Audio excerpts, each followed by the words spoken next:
with our world today, what is going on with young people. And as someone who comes from a uh, parenting angle on raising our future generations, is we also have to truly examine what is going on with parents and what their activities, their behaviors, the way they speak and communicate to their children, what they're doing with their kids, how that is affecting our future generations, and how these people that are doing these horrors, what happened to their moms, where are their dads, and how were they raised into the world? Were they raised with intention, or were they raised by someone who really flew by the seat of their pants? And that's my angle. So, what's the solution? The solution is to start working with parents, start examining our mental health system, to also put some control over guns so they're not as easy to get, and there are waiting periods and there are stricter guidelines. But I think the key in my eyes is parenting in a calmer, cooperative way, removing all the violence from parenting, because everything we do as parents, we give our children permission to do. If we hit our child, we give them permission to hit. If we scream and yell, we give them permission to scream and yell. And all of this really aggressive parenting creates very angry children with low self-esteem and low confidence and low self-worth. And what does that bring to you as an adult? Is an adult that is out of control, does not know how to handle or regulate their emotions, and does not know what to do with their own misery. Well, that's Celia Kibler, ladies and gentlemen. You're turning into our special forum on keeping our kids safe in schools, and she is the founder and creator of Pumped Up Parenting. She has a mission of helping 1 million students stop yelling at their kids. So let's do a quick round robin and go around. I'm going to go around the room. I'm going to start from the bottom. Charles, do you feel, based off of what Celia said, that it starts at the home for us? Now, you don't have to give away your thoughts on what your presentation is going to be, but do you see some pluses or deltas relative to Celia's input on it starting at the home for us to do better with preventing this violence in schools? I agree with much of what you said, almost 100%. Um, the basic the basic for me in my life, the basic foundation was set by my parents and the set of morals they had. Uh, set me down with, and as Celia said, you don't want to, what me and my wife try to bring to our kids is we don't want to foster a nature of where they're feeling that everything they've done is insufficient, or they're being yelled at, or they're being, always criticized for doing something that's not right. We try to do positive enforcement. So with that being said, when you have that fostering nature, you don't have kids that go out into the world angry, that they Yeah. feel like they're not good enough and they have to try to prove something different. We want our bookending on what she said is, if we can break these uh, feelings of dysfunction that have become the norm, sometimes to be able to deal with dysfunctionality, you have to make it the norm. This is what everybody else does, Right. so it's not dysfunctional. But we have to educate our kids that no, there's other things, and I think feel the only way you can do that is through programs. You have to be advocates of getting funding for some of these programs to show kids that there's alternative things to do in their life. They don't have to be just a victim of their society and their circumstances where they live. Right. But there's things that you can go out and do positive. You can take them on trips. You can show them, uh, I don't know, all that these United States of America have to offer. There's a lot out here for our kids, but a lot of them don't. We're not exposing them to that, and that's the drawback. I feel that's the drawback of us not taking the time to invest in our future generations. And That's I'm a gonna good let that point. go right there. Charles Bigelow from down there in Georgia. Mike, what do you think in terms of Celia talking about it starts at the home and how we are raising our children? Do you see that as something that could bleed over into reducing these violent occurrences in schools? You're back on mute. Push your mute. Hey, Miss Celia. Thanks, Chris. Thank you for all you do. I always enjoy watching your program. Thanks for joining us tonight. But I agree as well. I think if you look at fatherlessness in the homes, the absence of the father is a big thing. And there's moms out there that are doing their best, and things can get missed. So I do think it starts at home, and there is a lot of dysfunction in homes, and it is generational. You said that in the beginning.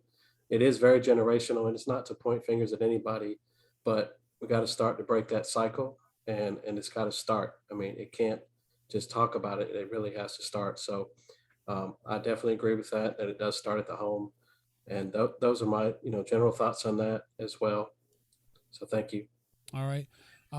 Let me get his name right. I was about to say your screen name. I was about to mess up, bro.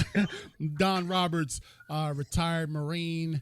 And we'll get more information about you. Of course, to everyone that I call on that will make their presentation, they'll give their bio and intro.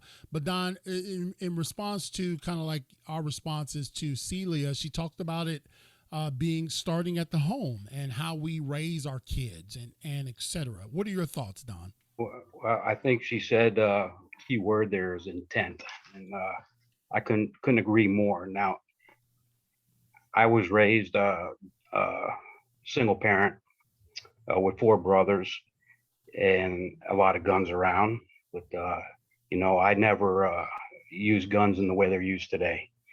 So there's something that's different from when I was a kid into what kids are now.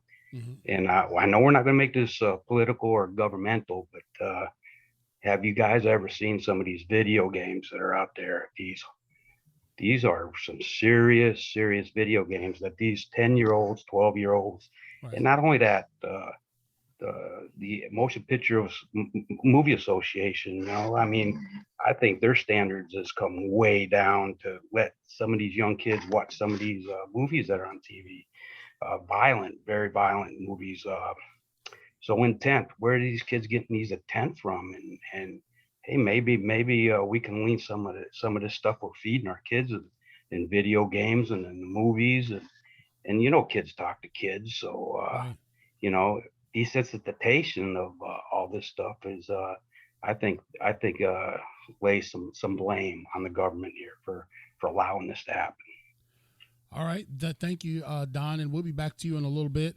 Let me see here. I got Charles, I got everybody. Shelby, I'll get to you after Danny. Celia had commented that, in terms of a solution, she feels like it starts from the home, Danny.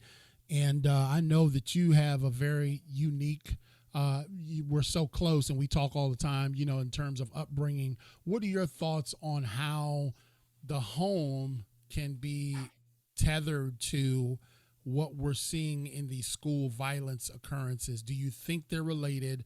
And do you agree with Celia, or do you see that there might be some other deltas associated? Well,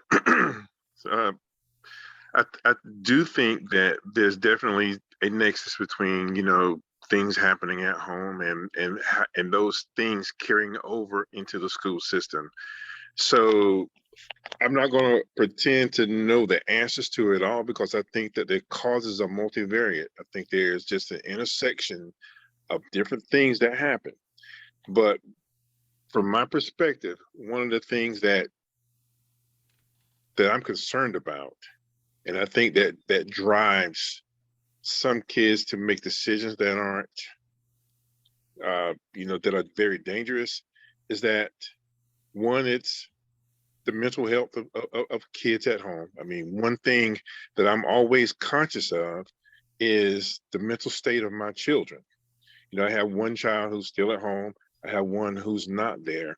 And I've always paid attention to how they were feeling about themselves, because in many cases, when a child is feeling having negative emotions about themselves, it's very easy for them to project it onto other kids. And if it gets to the point that it becomes very, nihilistic and hopeless, Mm-hmm. not being able to sense that and not keeping your finger on the pulse and not interacting with your children is risky. Not knowing their state and asking them the right questions when you start to see certain behaviors is risky. So I do agree that home life and your interactions at home is definitely a proponent of it, among other things. Right. But since we're keeping it narrow, I will definitely agree with that. Yeah, and of course, Danny will be up next to tell us his input and background as well as his ideas for keeping our kids safe in school. But Danny, you're right. Mhm.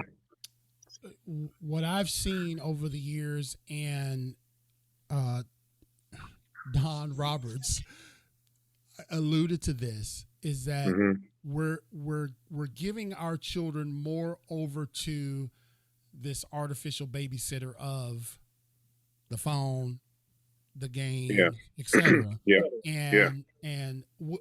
But we do feel like we doing something. We put a badge on our chest about taking them to soccer and baseball, etc. Right? So it's like we're carting them all over town. But are we truly, like you say, are we truly embedded in their lives? Yeah. Yeah. Yeah. So I agree with you there, Danny. Okay. Okay. Shelby is also on. Hey, Shelby. Hey, how's it going? Good. We caught you in late. I'm so glad we Yeah. got you. And you missed all the ground rules. So if you break any rules, we'll just blame it on Greg. Okay. So we do a round robin. Everybody's going to go around the room. And when we get to you, you'll be able to tell your ideas and solutions. But I like to get like rebuttals or follow-ups to each one of our presenters, each one of our panelists. So what are your thoughts on Celia Kibler's? She's the founder of Pumped Up Parenting. What is your thoughts on her saying that it does start at the home? It does start with us being more engaged as parents, and that's where she feels like that's where we need to start making some progress. What are your thoughts? Yeah, I couldn't agree more, honestly. I believe that the first connections we form in our life are typically the connections we form with our parents. And those bonds we form establish patterns for the rest of our relationships in our life. And so I think ultimately kids are seeking that connection. And it does start at the home. Yeah, that I agree. I think home is where the heart is. We're gonna also close this out with our online audience. Dustin Gibson says, "Hey brother, I actually wrote a thesis on this subject. It has been scientifically proven that video games actually change the brain in adolescents, desensitizing them to violence." And Will Augenbright is going to have some comments. He said he wanted to know when he could chime in. You guys can always chime in, and we will read your comments during the round robin kind of responses. Okay. So next up tonight that we have is a man who I esteem very highly. He's a great friend. He's a part of our Impacting Life 24/7 cadre of people trying to make an impact. Me and him don't agree hardly on anything, but we talk about everything. And I'll be honest with you, I've learned so much from this guy. I'm going to let him tell you what he does and how great he is. But I've learned so much from someone who is a thinker, someone who is a provoker of thought. Even if I don't agree with the thought, it makes me think. And one thing that I can tell you is that you can't approach Danny Brunson with a half-hearted thought. If you haven't thought it through, don't bring your conversation to him because he's going to make you think. So without further ado, my friend and yours, Danny Brunson. Thanks, Chris. Yeah, well, my name is Danny Bronson, and I'm employed with the state of North Carolina. I work in the government, and I work in IT. So that's where my actual specialty is in IT. But I like to think about a lot of things. But relative to this conversation tonight, as I said before, I do think that the problem has multiple causes, multiple factors that affect it. One of those factors being attention to mental health.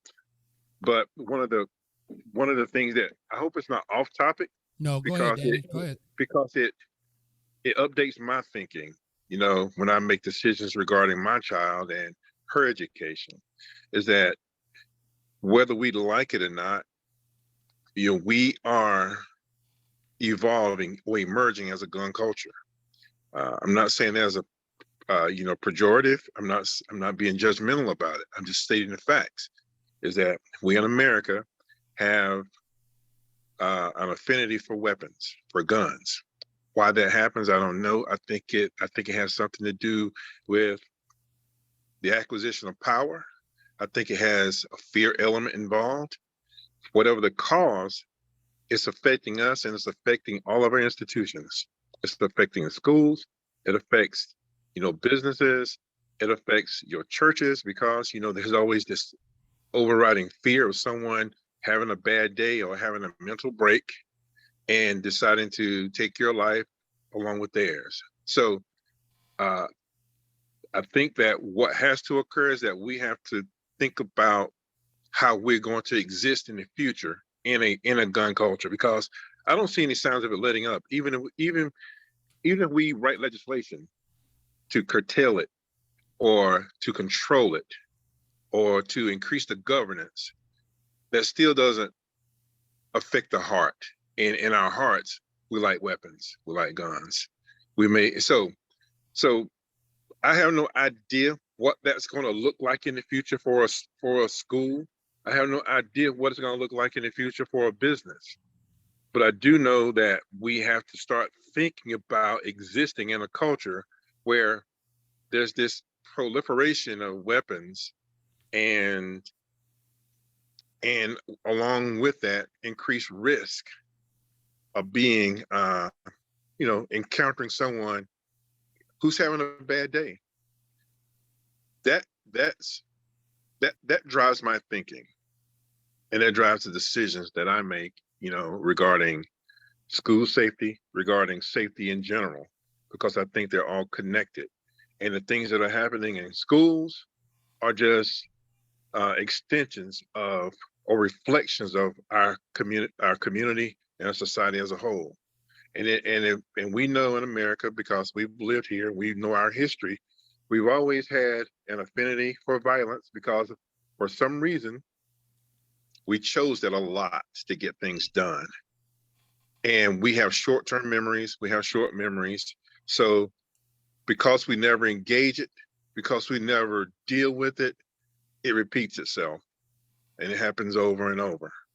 So I think that at some point, the institutions that care are going to have to get together, devise a common ethic, create a common strategy to deal with these things. And if we can't do that, then I think we've already lost the battle, because without that structure, it's inevitable that chaos is going to creep in, because that's what chaos does. It just creeps in and destroys things. That's it. No, that's powerful, Danny, and that was very well stated, by the way. I'm trying to turn Danny into an impact motivator, a motivational speaker. I'm trying to bring him on the circuit with me. Let me just pluck a little more. Okay. So when you talk about the gun culture and Yeah. an increase in guns and an increase in violence, Yeah. what is okay, let's say whatever you said tonight Okay. could be enacted Yeah. to curtail Yeah. gun violence in school. What are your thoughts on 1, 2, 3 things that we could do to 1, 2, 3 things? Yeah, well, one, it don't matter. I mean, what's your idea, and it Okay. don't have to be my idea, Danny, but whatever Okay. your idea is to keep these babies safe. Okay, no, I agree with that. So, I mean, I understand, and I think the structures are in place to do it. We just need to be able to do it.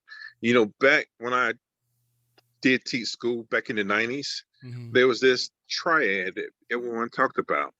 There's a triad, which was this communication, this connection, this communication that occurred between students, the school, and the parents. And there were studies out there that said, hey, when that connection is strong, then the outcomes are better. When the connections are weak, you saw worse outcomes that just weren't positive, or they trended towards the negative, you know? Mm-hmm. So I think that right now, the structures are in place. We just need the institutional backbone. You know, we need that synergy. Yeah. You know, not just with the. I think there are opportunities for big business to be in there, because, believe it or not, big business profits from the sale of guns. Okay, All right. I think there should be some accountability. I mean, you know, there has to be some accountability. Someone has to care. It can't just be about the bottom line in society. You know, that's the thing that I know. This is one of the places I think we disagree. Is that I think that's one of the outcomes of this rugged individualism that was made so, you know, strong. Is that one of the outcomes is we think about ourselves more than others. Okay. And I think that that's a pathology that's taking us down the wrong path in America. So the triad was the home, the school, and what else? The student. The student. Okay. Yeah, like the parent is the home. Right. Got it. And I got it. strengthening that triad. You know, like when I was teaching, you know, I probably got about 20% of the parents who came out to find out what was going on in that kid's life. And you're spending technically 80% of your waking hours with someone else. When you come home, you do your homework and go to bed. And so you can see where that break is occurring. Yeah. You know, okay. That there needs to be, you know, I mean, we parents are there for, you know, keeping our kids straight, feeding our kids, but that quality interaction occurs with someone else. So there's no wonder that influence is stronger from other people, because you have someone else teaching your child, and they have their own influences who are educating them. When I say educating, I mean their friends who are educating them about things in life. And if my interaction is less or less valuable, then of course they're going to be moving away from me and more towards those external forces, you know? Well, ladies and gentlemen, this is why I said he's one of the smartest persons on the planet. And here's the deal. I'm going to go around the room and start with you, Charles. Danny talked about the emerging gun culture. He talked about, you know, the increased culture of guns, the rugged individual, you know, the ideology that we got to be tough. We're a more violent species now. He talked about the breakdown in the triad of the home, the school, and the student. So he's saying that these things, you know, a lot of people they wanted to be able to put their finger right on it. But he's saying that these things which have emerged over the evolution of our species is why we're seeing this. What are your thoughts, Charles? Let me mute myself. I thank Danny for all he brought in. He brought in some very cognitive points. I mean, spot on to me, spot on. Our country was founded on the right to bear arms, Second Amendment. We all know that. I think that's been kind of kind of been used as a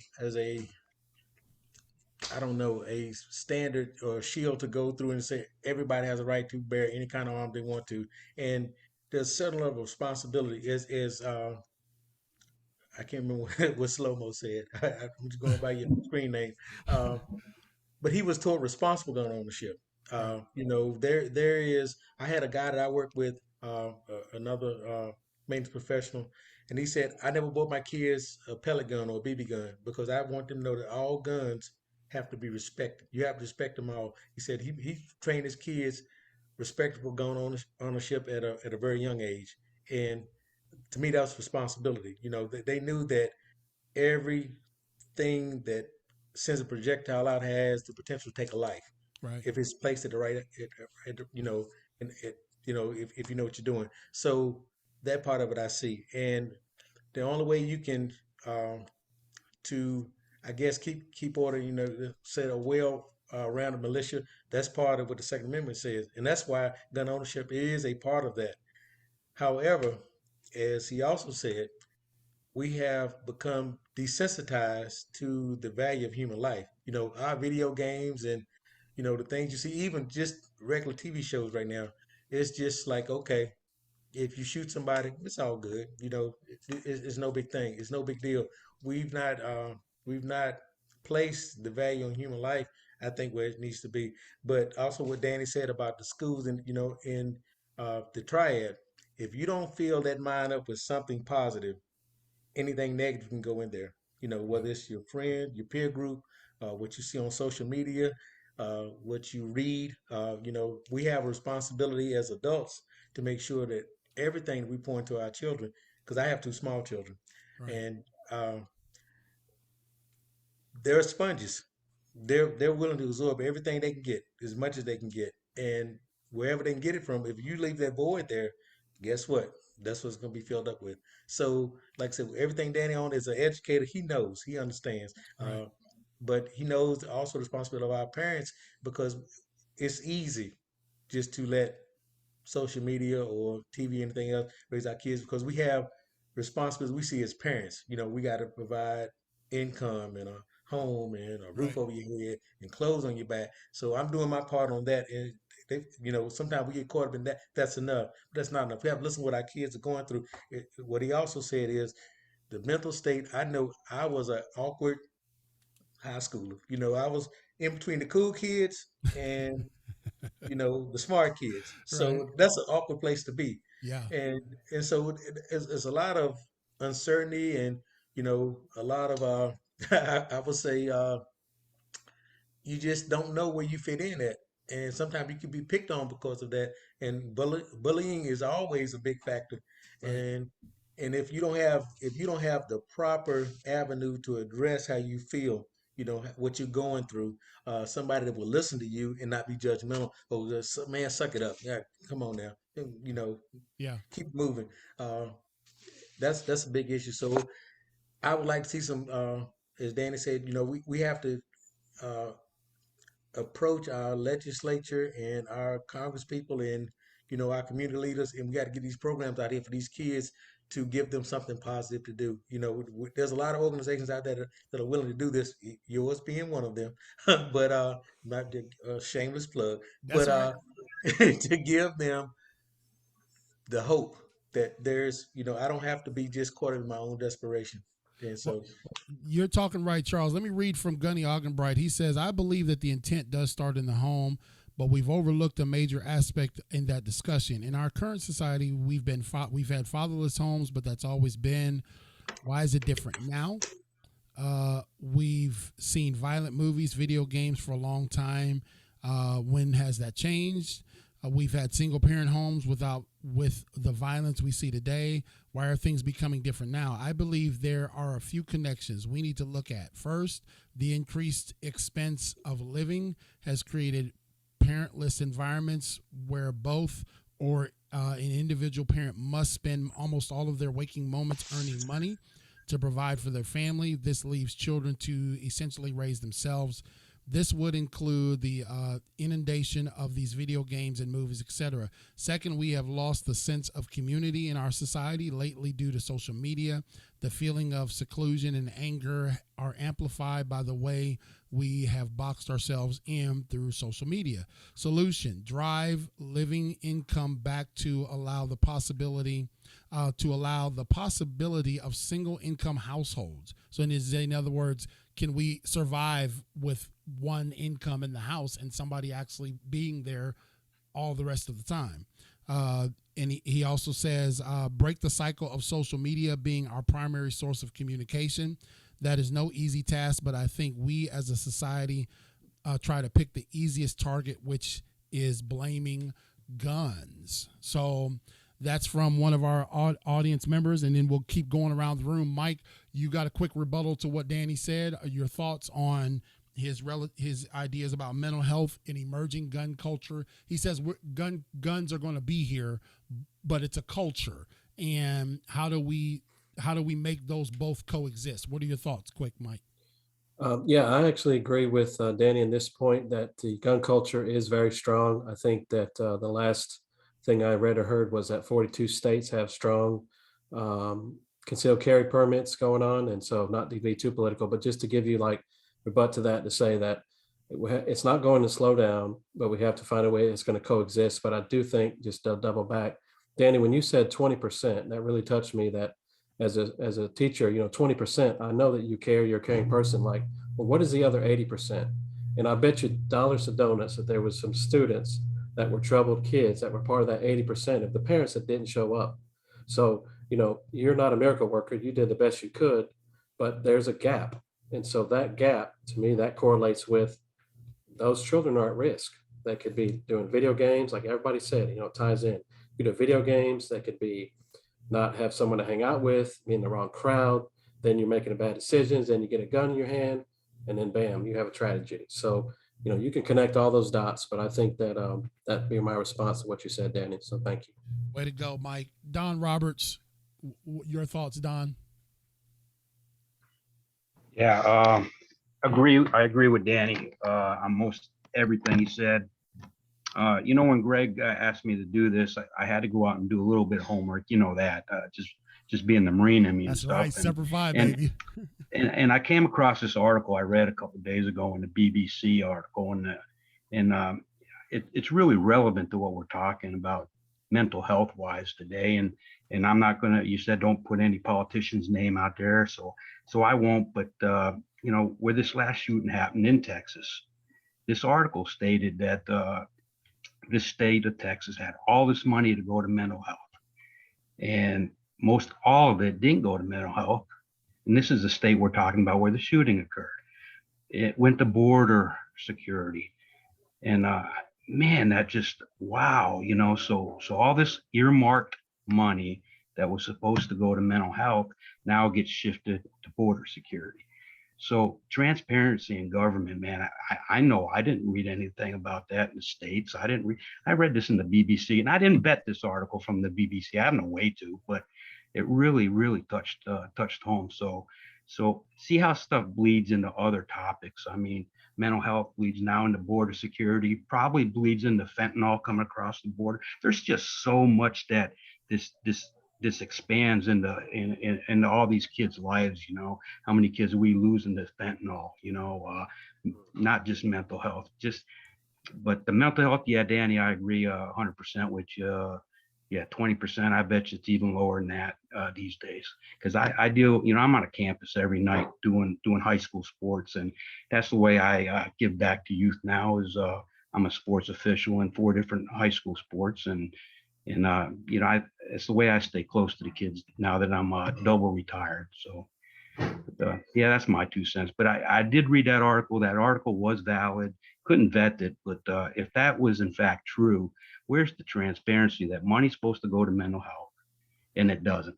Man, you're talking my language right there, Danny and Mike. If you guys remember, we did a 3-night series on foster kids. Y'all remember that?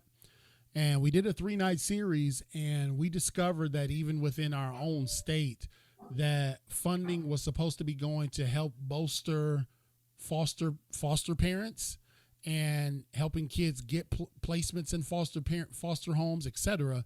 And that money was diverted.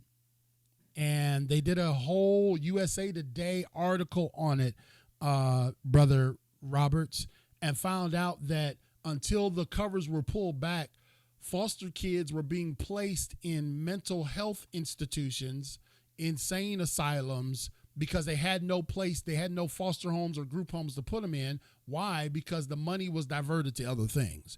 So you're right.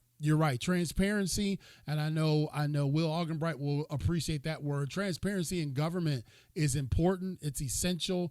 And you're right in my own home state. We're living that right in your home state too, Don. And my friend Jane Jocelyn said, oh Lord, between child and parent, teacher and student, police and neighborhood, etc. Name calling, blaming others has become commonplace. There is no respect between people. So she's kind of piggybacking off of what you said, Danny, that we have become a more aggressive society, and we just soon be more aggressive than not. Celia, what are your thoughts on the points that Danny had? You know, he talked about the breaking the triad, how we need to shore that up. He talked about mental health. He talked about us being a gun culture and being a more aggressive and violent people. What are your thoughts? I couldn't agree more, Danny. And the fact that there are so many factors that are at play here, you know, it's not just one thing. It's certainly not just guns. And, you know, it has a lot to do with the love for violence this society has too. Like you said, you know, there was a study done, and I cannot tell you exactly when it was done, but in the United States, parents would pick a violent movie for their young children to watch over a movie that included lovemaking. And that says something right there, that violence is okay, that all this horrible shooting and everything is okay. Same with video games. And my son works for a big video game company. He's always been a video gamer. But there are parents that will buy video games without even checking, you know, the rating on them and the things. And every box, every video game tells you exactly what is involved in this game, the sex, the violence, the drugs, whatever it is. And yet parents will just buy, well, they want this one, so we're getting that, regardless of their ages. Right. And it's just so many things. I think Danny, I guess it was Danny, mentioned social platforms. I mean, you know, violence has become social stardom. It's the reason we have such a problem with suicide, and suicide's become an option. When I was growing up, if someone committed suicide, no one ever heard about it. Now it's public, it's out there, you know, so now for a depressed child, it's now an option that no one ever thought of before it became, you know, That's true. cool to do. And I hate to even say that, but a lot of it is this social platform for all of these things, for violence and school shootings and, you know, all of this really aggressive behavior, bullying, all of that. Well, and I think there are many aspects that have to change. I agree with you, Celia. And Danny, what is it? World Star? Is that what I'm thinking of? Where you can just go see pretty much whatever you want to see? Is it World Star? Yeah. Well, that's it. Yeah, that's one of it. them. And you know, yeah. instead of the old heads coming off the porch and breaking up the violence, we see people out there putting it on world. Right, Charles. We see them putting a fight on World Star. Yeah. If it's two girls, ooh, that's more, you know, tantalizing. If it's two guys, ooh, let's see which dude gonna get knocked out. And there's a whole entire website designed exclusively for that. So your discussion about being a more violent society is not unfounded, Danny. Shelby, do you have any thoughts? Do you not agree? You don't, everybody, we don't all have to agree. We can disagree. I disagree with Danny all the time. So all the time, all the time. It is vice versa. So that's why we get along so well. What are your thoughts on what Danny said relative to mental health and emerging gun culture, that we have to find a way to, it's not going anywhere. We've become more violent, and the breakdown in the triad relative to school, home, and the student. What are your thoughts? Yeah, I agree with Danny on mental health and the crucialness of providing mental health services to our school-age children, especially those who have breakdown in the home. They a lot of times don't have resources to go anywhere else to find those connections they're seeking. I don't necessarily agree that we are becoming a more violent culture. I think humanity has been violent since the dawn of time. If you didn't like your neighbor, you dropped a rock on his head.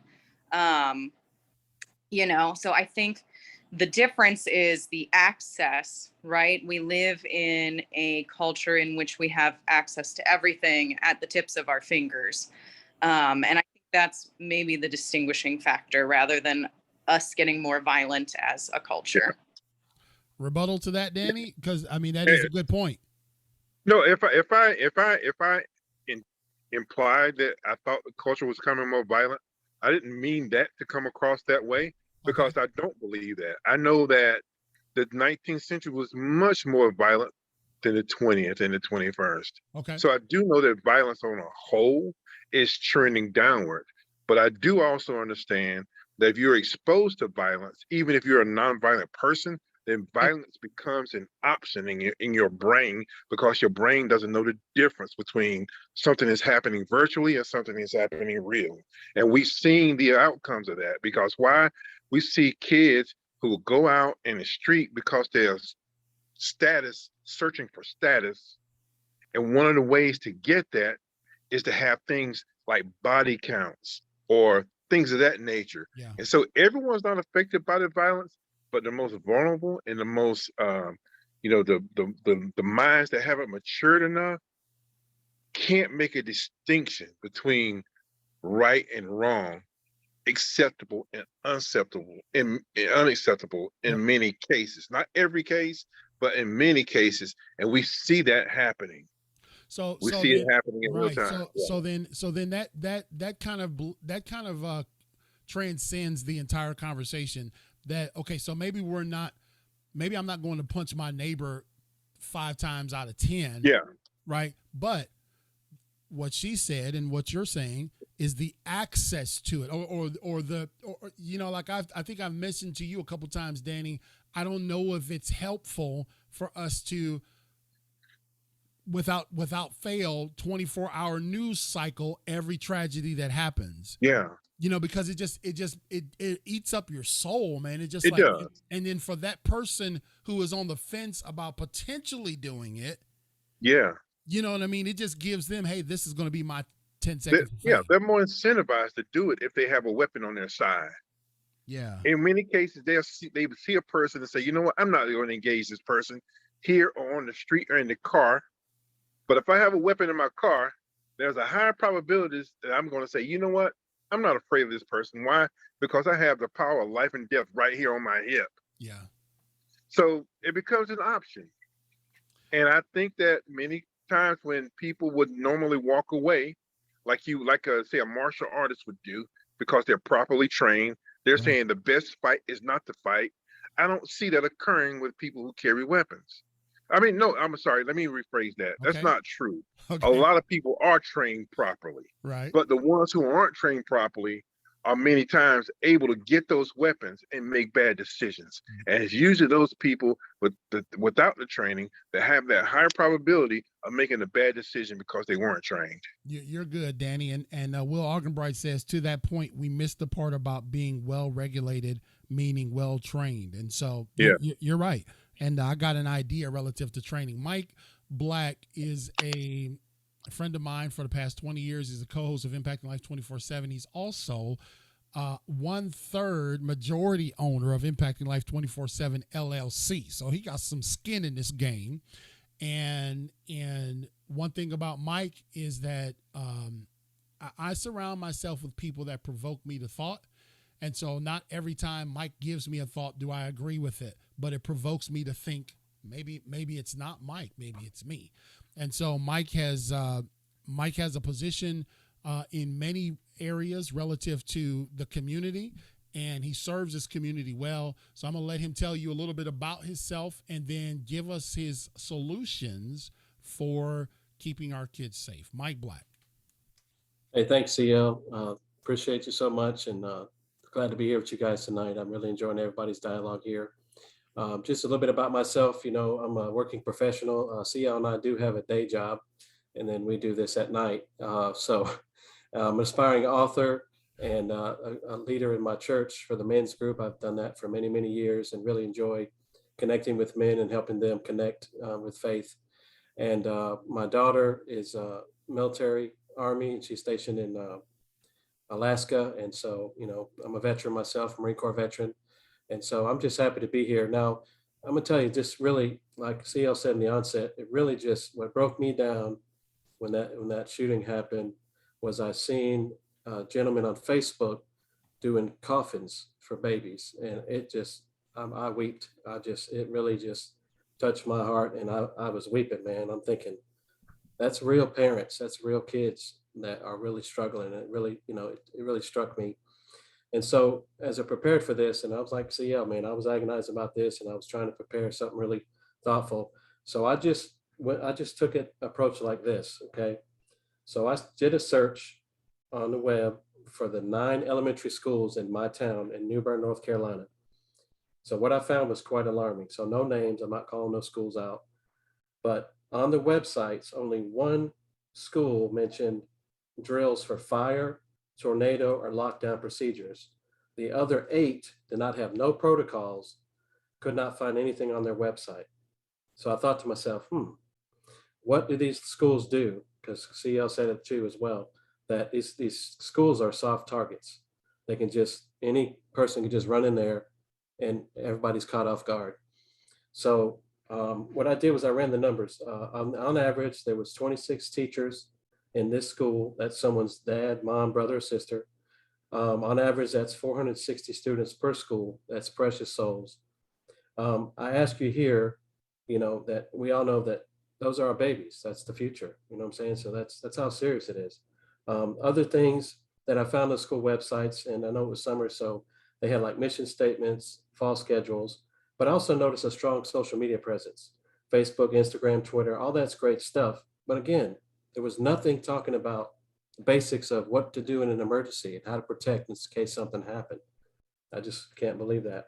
So then I took a different path, and I said, well, think about how we all do things in life, like we buy cars that are safe, we wear our seatbelts, we get alarms for our house, we do things to keep ourselves safe. We go to a restaurant, and how many of us go to a restaurant and see a sanitation rating of like 80, and we say, not today, I forgot my wallet, I'm going to go somewhere else. So we go down the street and go somewhere where it says 95% sanitation rating. So everything we do, there seems to be so much safety embedded in what we do, but yet we're just almost MIA as a society when it comes to this problem in our children. I just get that sense, and this is not poking nobody in the eye, just more like thought provoking to get everybody to think, if we spend so much time on everything else, but yet when it comes to the real deal, it just makes me wonder. So said, here's what it is. Here's a solution. Imagine if each of us in our respective town went to a school board meeting and asked the question. I don't care if you have kids in school, not kids in school, you're a member of a community and you should care about your fellow community and neighbors or whatever. So you go to a school and you say, hey, what is the policy for an active shooter? And then they say, well, we don't have one. And then you ask them, well, why don't you have one? And then you create the dialogue. And then you say, hey, maybe we can form a committee. We'll volunteer, we'll help write a policy. What can we do as citizens to help? What can we do to help? You know what I'm saying? Because everybody's going to say, oh, we don't have the funding, we don't have the money, we can't do it, we don't have time. We'll do it.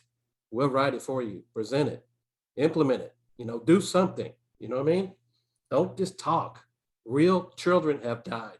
And it really just, man, touches me. So I think if we took, some other things we can do is get a resource officer at a public school. I grew up in a city in Tampa, and seeing a resource officer was not nothing uncommon.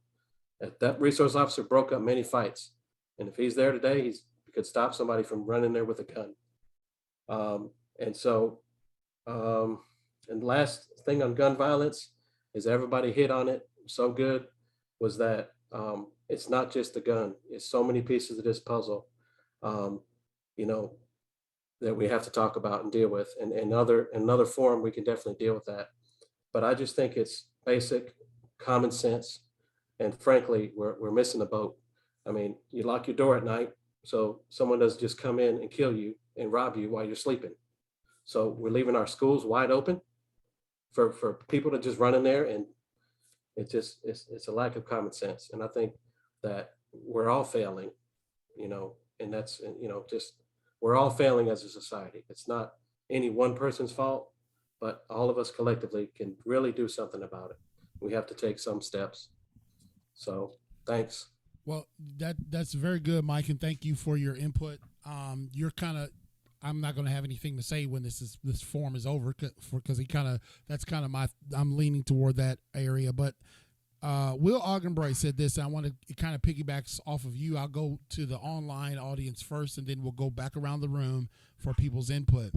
He says, I did a search of the commonality of those who perpetrated mass shootings, including schools, mental health, childhood abuse, previous violent behavior, and a recent emotional stressor were the top 4 reasons. One thing also mentioned in the article was the active shooter drills creating a culture of fear, normalizing schools being a dangerous place.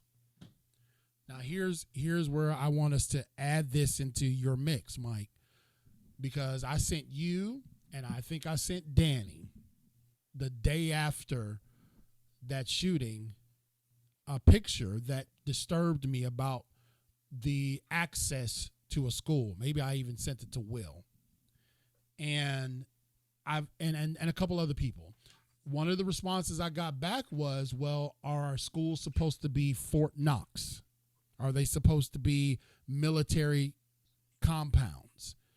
We're supposed to make them safe, but they're state-run institution, which federally, taxpayer-funded institutions where the taxpayer should be able to have access to the school to see their kids.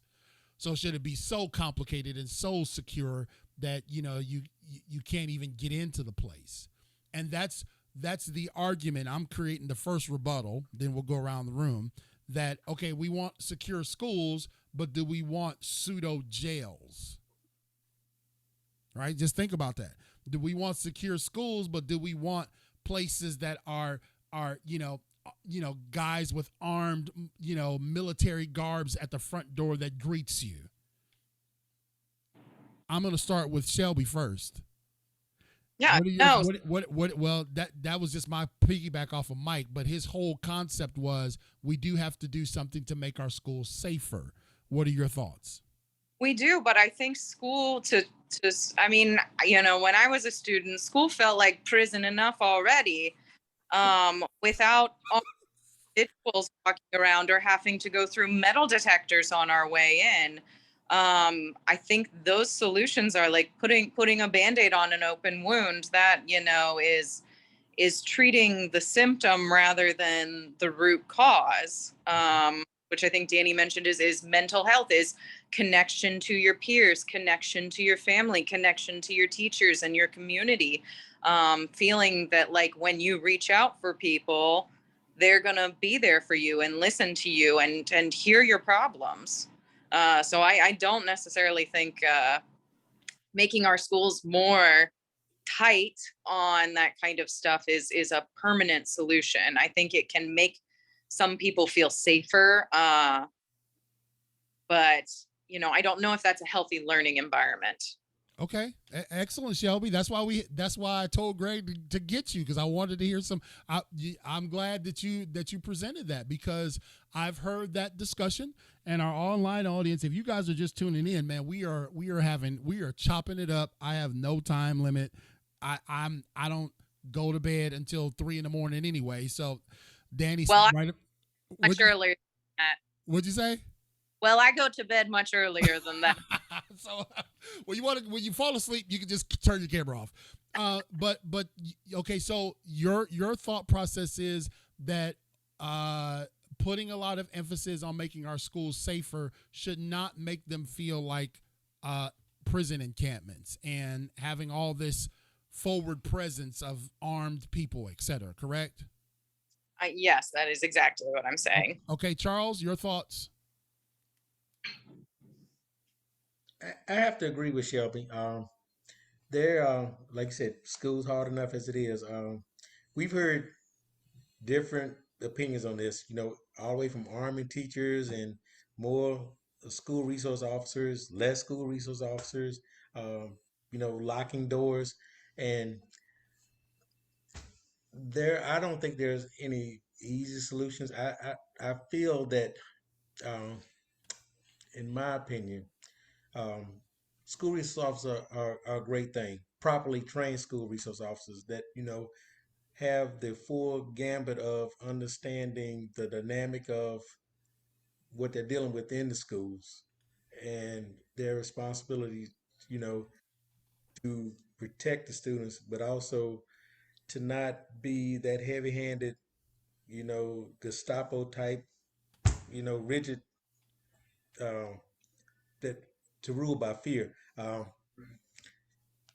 I believe that the environment that was fostered in my, because I was raised in a small town. Greg can tell you about where we were raised from. The guidance counselors and the teachers, they all were like, we respect them as parents,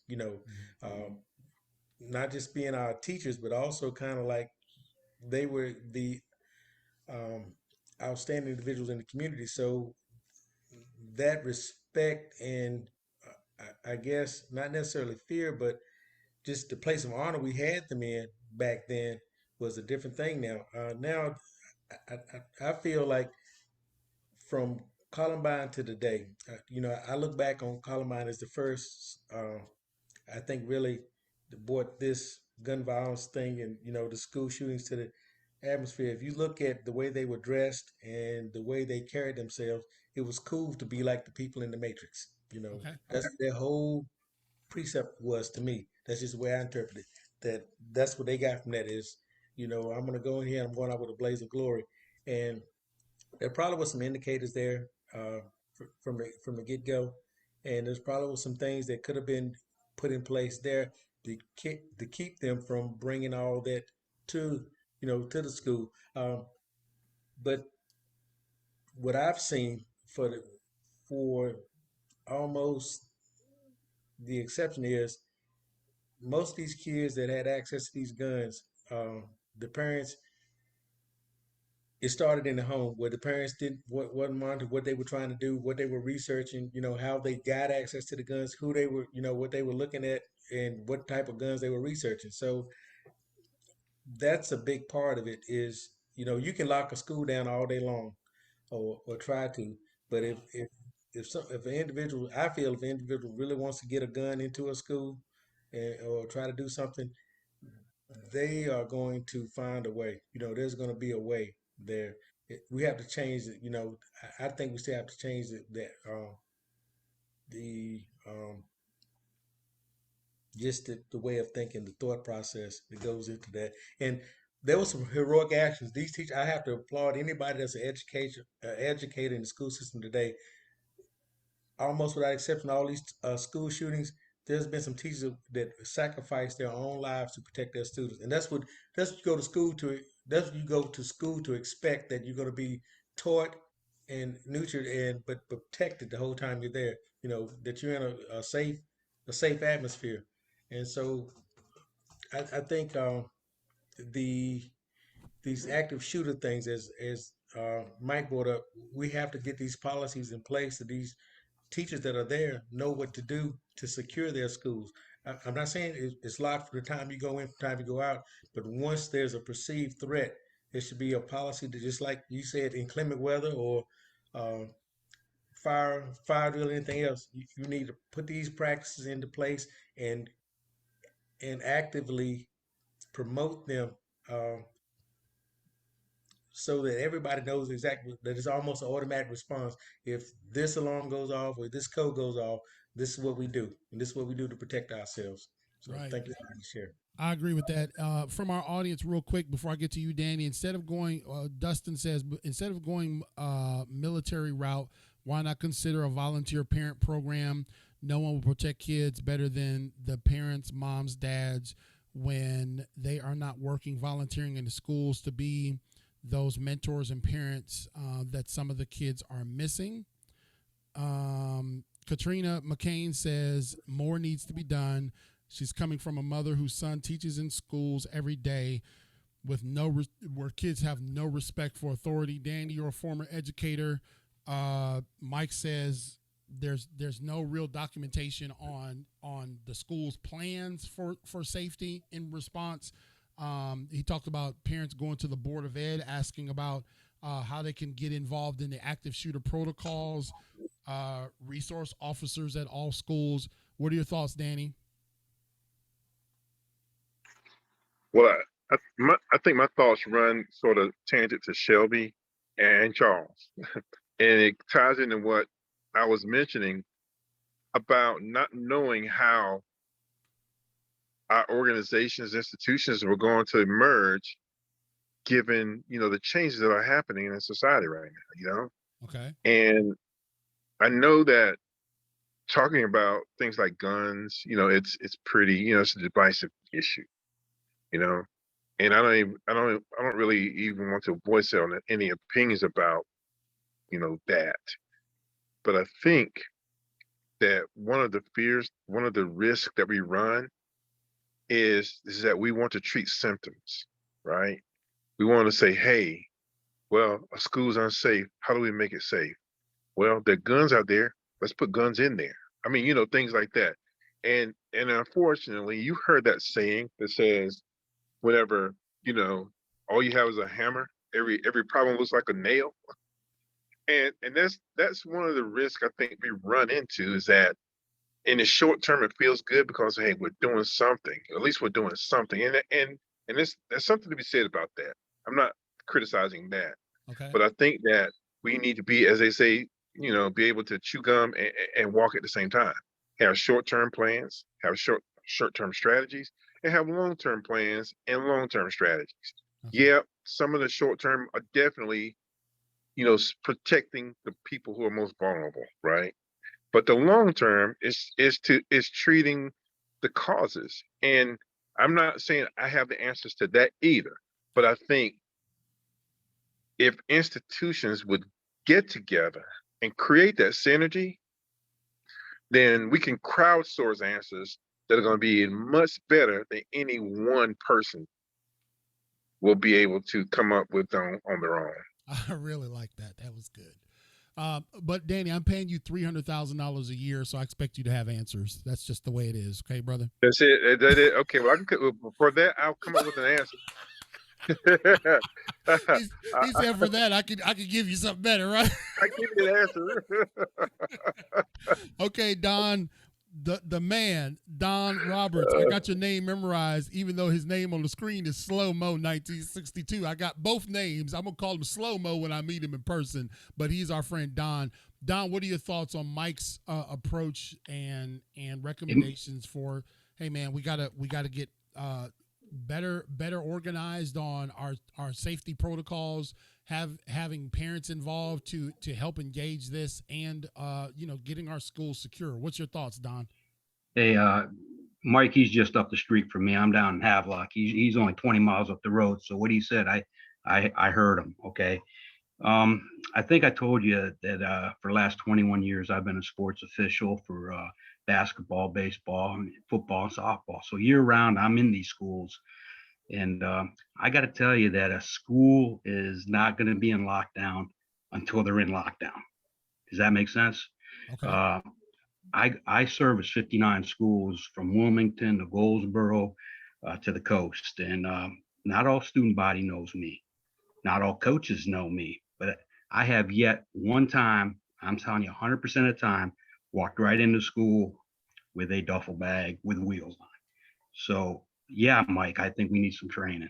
I think that should be brought up, because if I could do it with a duffel bag and wheels on it, just a normal man in casual clothes, I think anybody can. And I've never been stopped. So, and I'm just saying, as a professional, I'm a high school sports official. That's my actor day job, So schools ain't in lockdown until they're in lockdown. Until something happens, then they go into lockdown. At least in my area, I can honestly say that.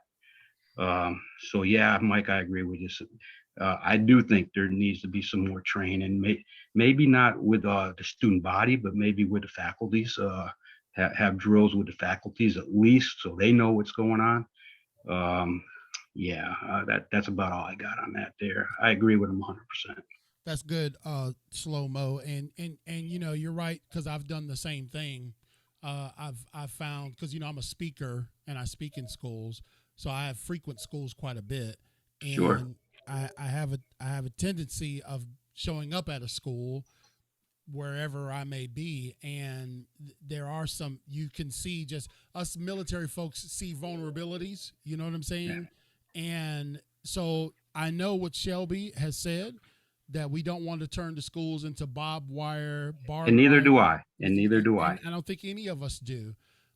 But I will say this, and let me, before I get to Celia, I know you're chomping at the bit, Celia. 9/11 was one event. It was one event. It wasn't 20. It wasn't 30. It was one. That to this day, to see my son go fly off, I got to take my shoes off, my belt, my phone, all that. The last time I saw him off to go back to Colorado, these clowns had the audacity to search me. C.L. King, the international impact motivator, being stopped and searched. The audacity. And I really got my feelings for a minute, but I had to remember that I said, okay, if this bit of inconvenience is going to maybe supplant some clown that wants to take down the plane that I'm on, I'm okay with the inconvenience. 9/11 was one. Second thing, SROs are limited. Want y'all to understand that. And Slow-Mo, you might know this. They share some of these SROs amongst schools. Y'all know that? So they got SRO for elementary school, and he bouncing between 4 elementary schools or 2 elementary schools. So it ain't like there's a warm body. There's a full-time employee for every campus. Why? Here, they're also employed for every sporting event. SROs are at every sporting event here, well, in North Carolina anyway. Right, Yeah. but conversely, they're not at every school all day, is what I'm saying. So you got an elementary school that's bouncing one resource officer between 3 schools, because we don't have the funding to have a resource officer at every school, right? So would a recommendation be increase the funding to, at least, if we're not going to do bars and chains and wires and all that, would it be to have the funding to at least have a legitimate designated SRO in every school? That's something you guys can think about. So, Celia, what are your thoughts on Mike's approach to, he's saying we got to secure the schools, we need to get moms and dads involved, and we gotta step it up a notch. What's your thoughts? Well, I think it's interesting that you mentioned 9/11, because one of the things I was going to say is that in the name of invasion of privacy, we citizens of the United States hesitate to put things in place for the security of our citizens until something happens, like 9/11 and airport security, when airport security has been a thing in all countries around the world. As someone, not to date myself, who grew up and went through grade school in the 60s, we had bomb drills. Now, the funny thing about bomb drills is that when we had a bomb drill, we had to go under these skinny little metal desks with wooden tops, like as if the metal desk with the wooden top would save us somehow from a nuclear bomb. bomb. Clearly, that was not the case. But we had those bomb drills, and I honestly don't remember being affected by it. And my children, because I lived in the DC metro area, we were affected by the DC sniper. And if you guys remember that, it was 2 weeks of horror, where I lived right in the neighborhood where he and his son began. And schools were on lockdown for 2 weeks. He left the area. He went down to Virginia. He came back. I did not send my son to school. I was like freaked out. I'm like, this kid is not going to school. We had cops all over the schools. It's terrifying. And I did feel, I guess, some amount of security by having that school locked down. I didn't think it was totally safe, but we tend to put things into motion when, when incidents happen, instead of thinking ahead. And really, like Danny said, we have short-term solutions and long-term solutions. And the long-term solutions are getting to the core problems, really, handling parents and the way children are raised. And then, of course, short-term solutions, parent involvement in schools. I think that has dropped drastically because of jobs that parents have, and they have career commitments and they can't get to schools. I work for a nursery school. I teach kids fitness, and I work in a nursery school that's cooperative, and it has low enrollment because in order to go to that school, you have to be involved in that school. And I think that I don't see a problem with metal detectors in school at all. I think they should be embedded in the entrances and all around. What is more valuable than our children? And nothing. There's nothing in my world that is a priority over children. And I think we have to keep them safe. Do we need barbed wire? Do we need like extensive guards with guns? No, I don't think so. But at least metal detectors, I think, is a good short-term solution as we hopefully work to change the generations to come. And okay, I'm just going to just belabor this just for a few more moments before we get to Don. Where did you go? What is her name? Shelby, where'd you go? She disappeared. She probably cooking some food in the background. Don't want us to see it. Shelby, you talked about, I'm just teasing. You said that school, you said that school was whatever whatever word you used, it was prohibitive enough. The last thing you wanted was more, things, making it feel more like jail. Yeah. Okay, so let me ask you this. And I'm probably on the other side of the fence, but should we do anything in the aftermath of this Uvalde, Texas shooting to secure our schools more? Should we do anything, or should we leave them as is? So, I am of the generation where this was starting to become an issue when I was in school, right? So I remember when we started locking all of our doors except for the front door at my high school. I remember when people started being required to sign in. I remember when we started doing active shooter drills. And, those things are just standard practice in schools now, in my opinion. I don't think that is, making a school more like a prison. I think those are necessary precautions. But I don't think, for example, there's a lot of discussion on teachers carrying guns. I don't think that is a viable solution in any way, because it makes the environment, right, more like a prison. People are carrying guns around you. It creates a stressful learning environment, a high tension environment. There's risk for all kinds of issues. So I don't disagree that there are safety precautions that need to be in place. And most of those are already in place as far as the precautions we can take at schools while maintaining a healthy learning environment for our children. Okay, that's great. That was a great response. Mike, what do you got? Do you still stand with where you are in terms of, hey man, we need to take some actions? I respect everybody in the panel. Everybody had really great things to say. I think that I kind of stand firm that, until we see protocol, whether that's a resource officer, parents getting involved, it's almost like I liken it to, we're always trying to catch up to where society's really at. Are we denying reality that kids are getting shot? It's a reality. So we have to really seriously look at the reality of it and the totality of it and take action. Inaction is worse than the wrong action. We can always say, oh, try that. That's stupid. We'll readjust. But inaction, I think, is worse. And I kind of stick to my points, but I totally respect everybody's, viewpoints. And even Shelby, I definitely don't want to make it like a military camp. But just for me, my personal experience growing up in a big city and seeing a resource officer, it didn't affect me. And I was glad that the resource officer was breaking up fights, because kids were fighting. There was no guns, but kids were fighting. And there was a lot of fights.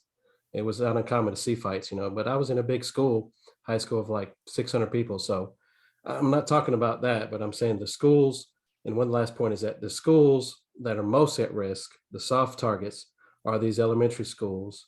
And just my last thought that blows my mind is that schools are primarily a gun-free zone. And so it's like, if it's a gun-free zone, it didn't stop that kid from going in there and doing what he did.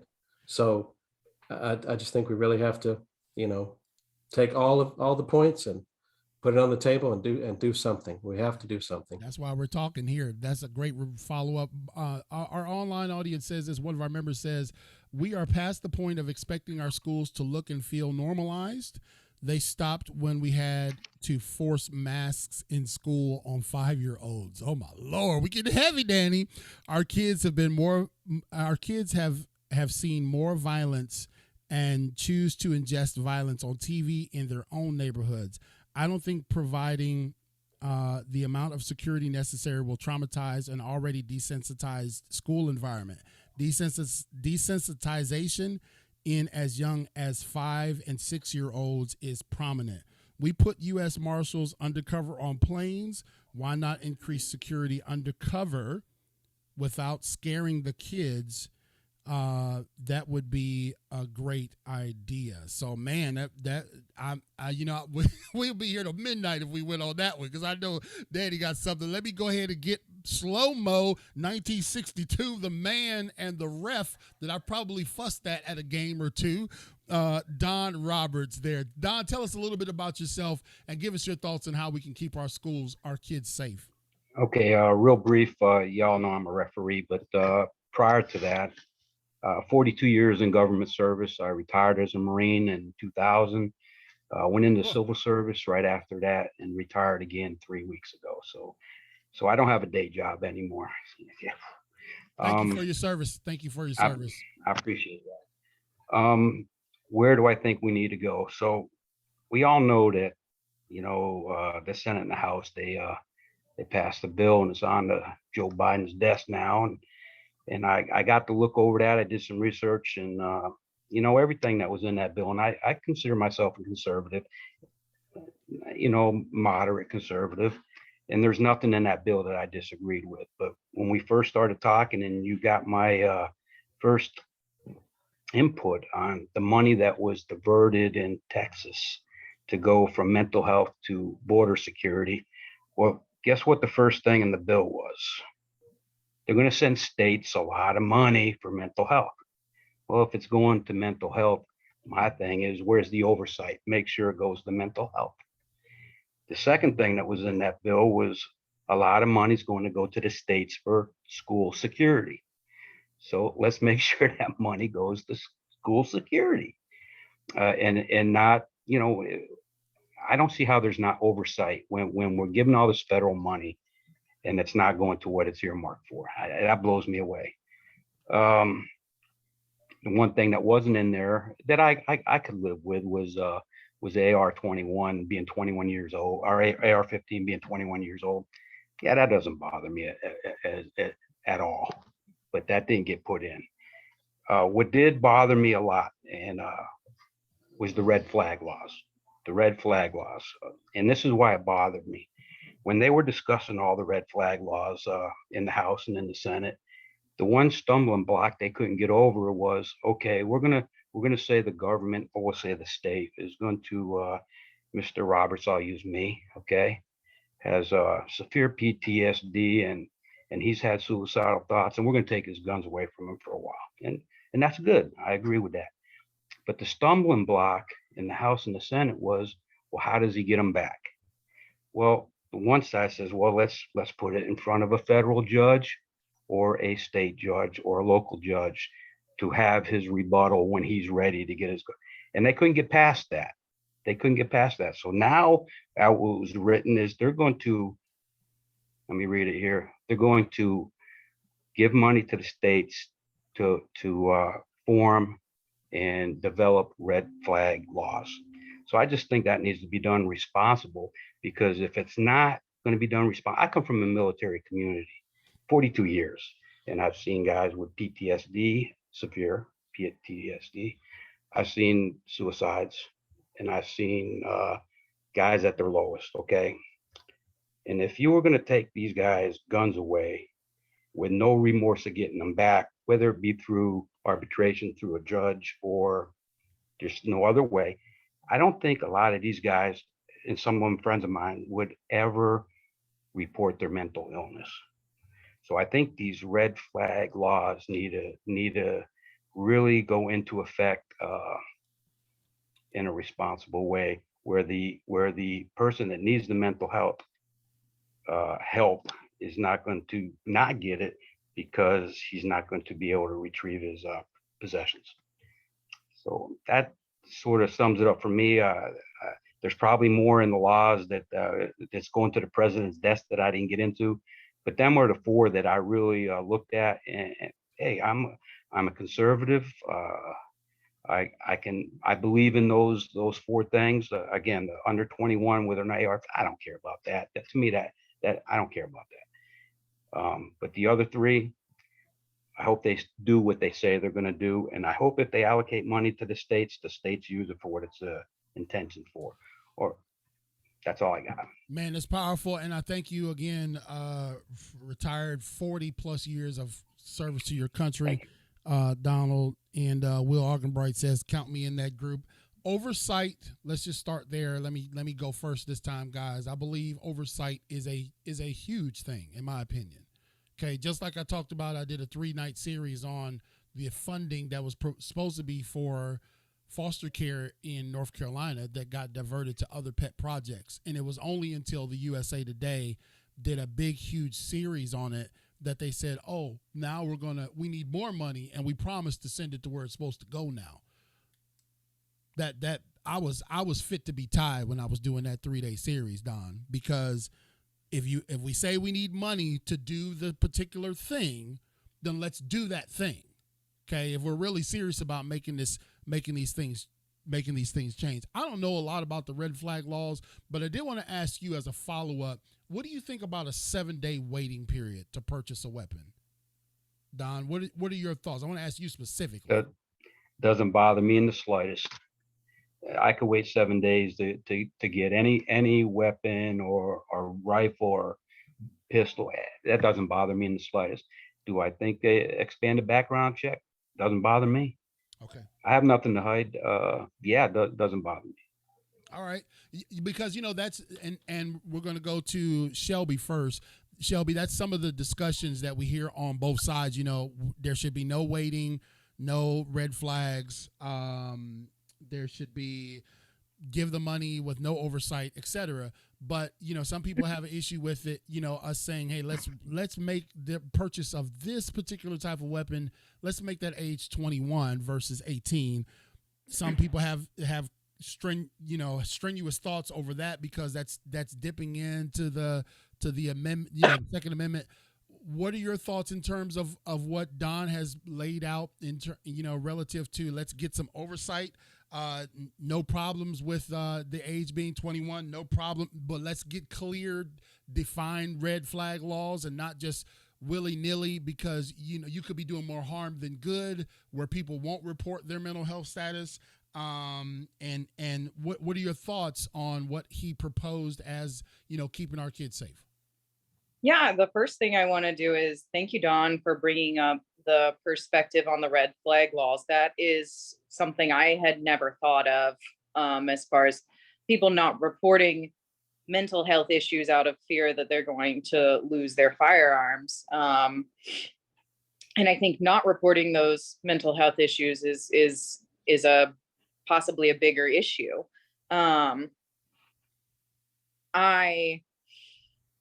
I would say I'm inclined to think that I don't see a reason anyone should own a weapon of war, or an assault rifle. I think those weapons were designed to kill a lot of people very quickly. So I think raising the age to 21 is great. I think deciding if we want these kind of guns in our culture as a whole is an entirely different issue.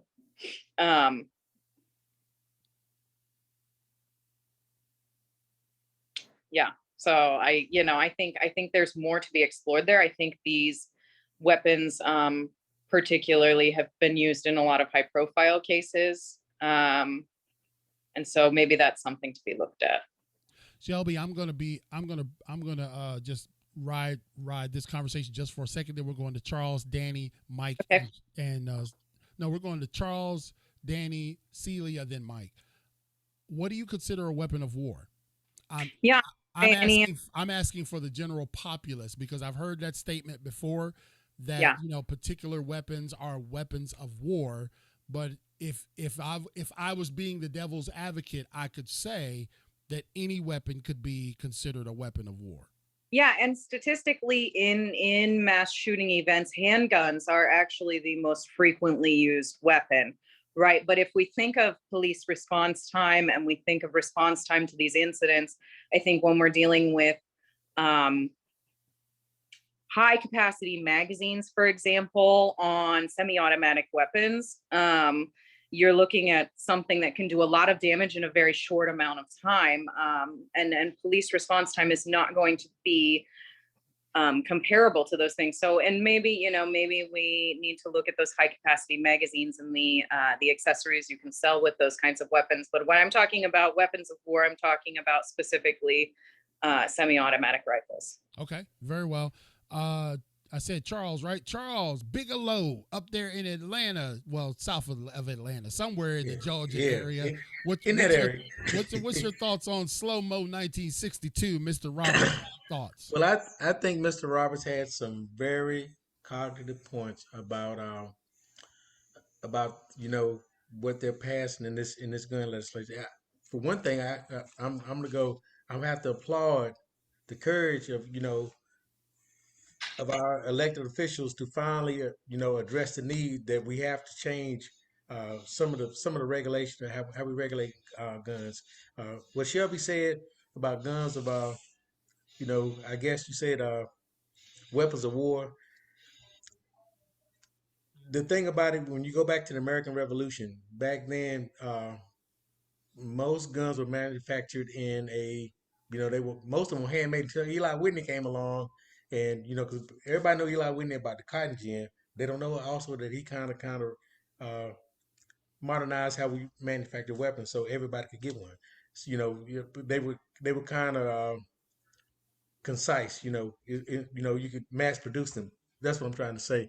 But with what everybody perceives now is everybody's on the AR-15, which our model is the M16 or whatever else.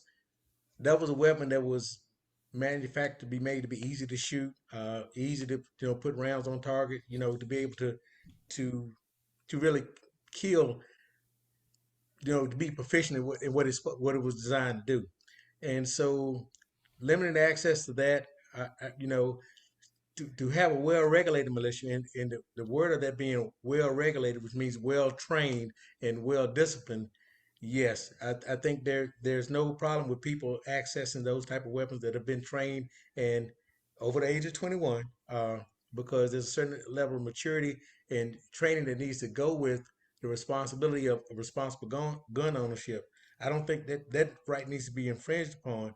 Uh, but that being said, also, what Shelby was saying is that just to have willy-nilly access, and there were so many, the what I've seen here lately is there's so many ways individuals have been able to get around the laws that have been able to that were put in place to restrict them from being able to get these guns.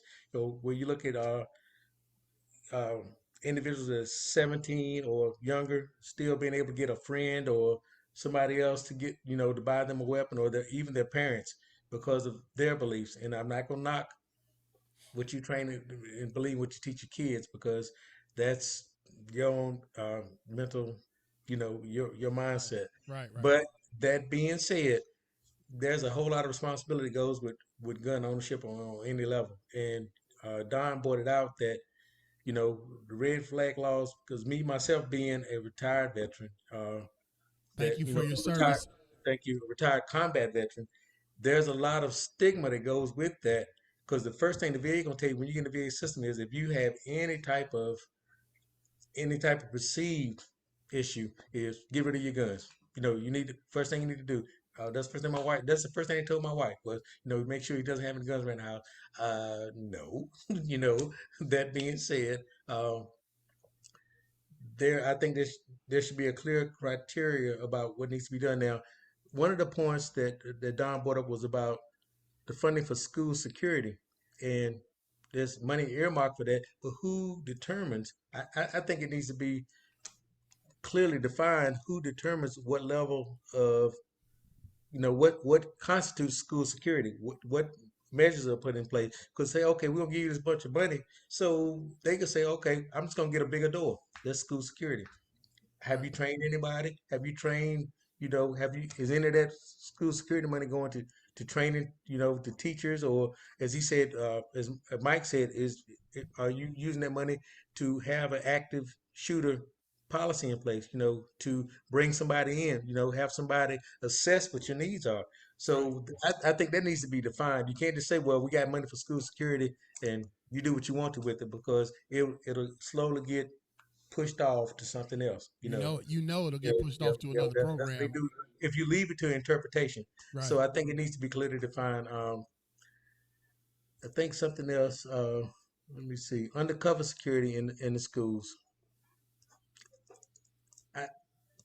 I believe that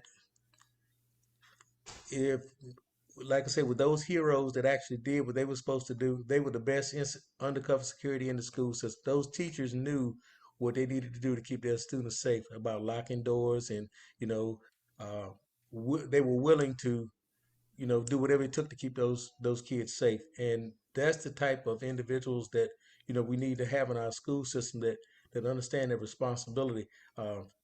Everybody doesn't do that. I mean, you even had law enforcement, and I'm not knocking our law enforcement at all, because I know there's people that serve selflessly and are willing to put their lives on the line for anything.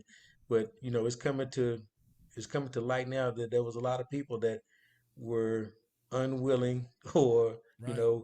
probably didn't know what to do. I'm going to put it to, they didn't know what to do, and on the side of caution, abundance of caution, I'm gonna clean up as best I can to protect their officers. They made some maybe not correct decisions. They erred on the side of protecting their officers, and not on the side of protecting the kids. So I think that needs to be addressed as well. Um, Well, real quick, I got it in that I appreciate your rebuttal there, and thank you again for your service. One online comment says, "I'll do one better. Going back to the well-regulated component of the Second Amendment. A prerequisite for purchasing a weapon could be training certification." And I've had this as an idea, like if you purchase a weapon, you should be trained and certified, right? Because I'll just be honest with you. One of my 9mm I just bought off a brother in church when I was 19. You know what I'm saying? I'm like, hey, that looks shiny. I need Mike. We was trying to shoot it a couple weeks ago together. It jammed up. I hadn't shot it the whole time I owned it, and I bought it when I was 19. But nonetheless, It was unregulated, and I was untrained with it at that particular time. He goes on to say, on the weapons of war issue, the Second Amendment is specifically for war with a tyrannical government. That's where the discussion gets derailed. We hinder our ability to respond to threats when we wield sticks and stones at an enemy with tanks and rifles. And when you look at the Second Amendment, it really does deal with that. In terms of why it was even created. So that's just your thoughts. Danny, we need your insights in response to Don's, he talked about red flag laws. He had no problems with 7-day, 21 age, etc. What are your thoughts on oversight and red flag laws? So that ties in with my the idea that the idea that I had about organizations, collaborating, and because one of the reasons that I think that a lot of funds get diverted is because we reach political stalemates and the money just sits there because we can't come to a decision together. Okay. We can't make a decision, so we can't devise a strategy to even implement. Right. So the money sits there and it looks like it's doing nothing, so people start moving the money. That's my opinion. So it's a part of an aspect of our system, and the dysfunctions those threads of dysfunction that run through it sometimes. Not all the time, because I think we have one of the better systems in the world. But when it becomes dysfunctional, it's obvious. Danny, When let it me just, where let me where those, just, Danny, let me just ask you relative to our collaborative yeah. efforts. Do you think in the last 20, 25 years, we've become less willing to collaborate? I know we've talked about this before. Yeah, I think so. I mean, I think that I have my own theories about why that's occurring, but I Okay. think it has something to do with social media. I think that once we uh, click on a link, that automatically everyone says, "Hey, Danny likes the Democrats, and he likes their rhetoric," or Danny likes the conservatives, and he likes their rhetoric. So we're going to pipe it and funnel it to Danny, and to the point that Danny becomes quasi-radicalized. I get it. So he sees the people on the other side of the aisle as nothing but the enemy. Right. So any collaboration is going down the drain. It's not going to happen. So that's I think that happens. As far as, let me throw this in real quick. As far as the red flag laws, I know that they are problematic, but I see them as good experiments. So the one thing that we have to be able to do is to cooperate enough to say, hey, let's try this. And when it doesn't work, we tweak it and make it better and better and better. Of course, something raw and new is going to be, it's going to have its flaws and kinks, but we have to be willing to work together to work the kinks out. Man, I 100% agree with that. And I know you're not running for office, but I'm just like, man, let's put something together on the table, and it doesn't have to be the end all be all, right? We sometimes think if we can't get all not the or end product. nothing, That's right. right. We can't get all or nothing, then we're not doing it. Let's put it on here and let's at least see if it semi works, and then let's make improvements as we go along. Roger that. So, and I know that. I'm sorry, I got to get to Celia. Celia, you're because Danny, you running out of sunlight out there, bro. I had to get out here so I could get the internet, but yes, sir. I'm gonna stay put. Don't move. Okay. Go ahead, Celia. Danny, I agree with you, and I think as far as like Don said, the waiting period's got no problem with that. You know, we wait for everything. We wait for passports. We wait for eyeglasses. What's the rush in getting a gun? You know, why does that have to be handed to you overnight? I think waiting periods are great. I think age restriction is great. I think 21 years is a good time. Human brain doesn't finish developing till we're 25. So we're giving underdeveloped brains, you know, these weapons. And it's a lot to remember about kids, is their brains are not developed. They're still developing. So Celia, before you go on, let me give you some rebuttals that I've heard to your discussion on 21. People will say this: we send our 18-year-olds off to combat. What's your response? Exactly. We do send our 18-year-olds off to combat. And I think to own guns, I think the key is not necessarily a stoppage at 18 or 21, but like some others have said, training is key. Responsible gun ownership. And people that serve in our military, serve as police, all of that, they are trained to handle a gun. So if you're trained, then that qualifies you. I think a lot of problems is irresponsible gun ownership.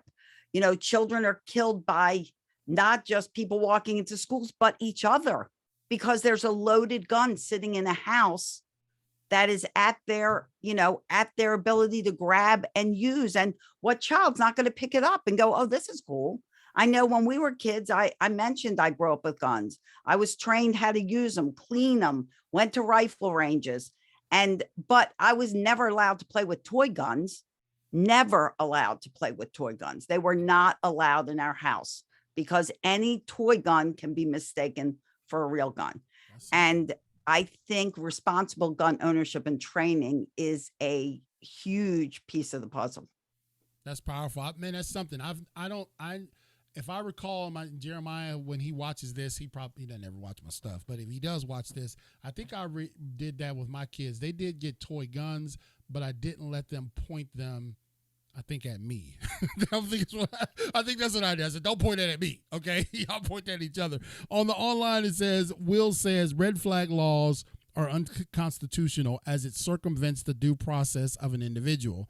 We become guilty until proven innocent. And just as I said earlier, I'm listed as suffering from PTSD through VA disability and will be a candidate for these laws. If that's the case, I'll fake the funk and ignore my issue in order to maintain my rights.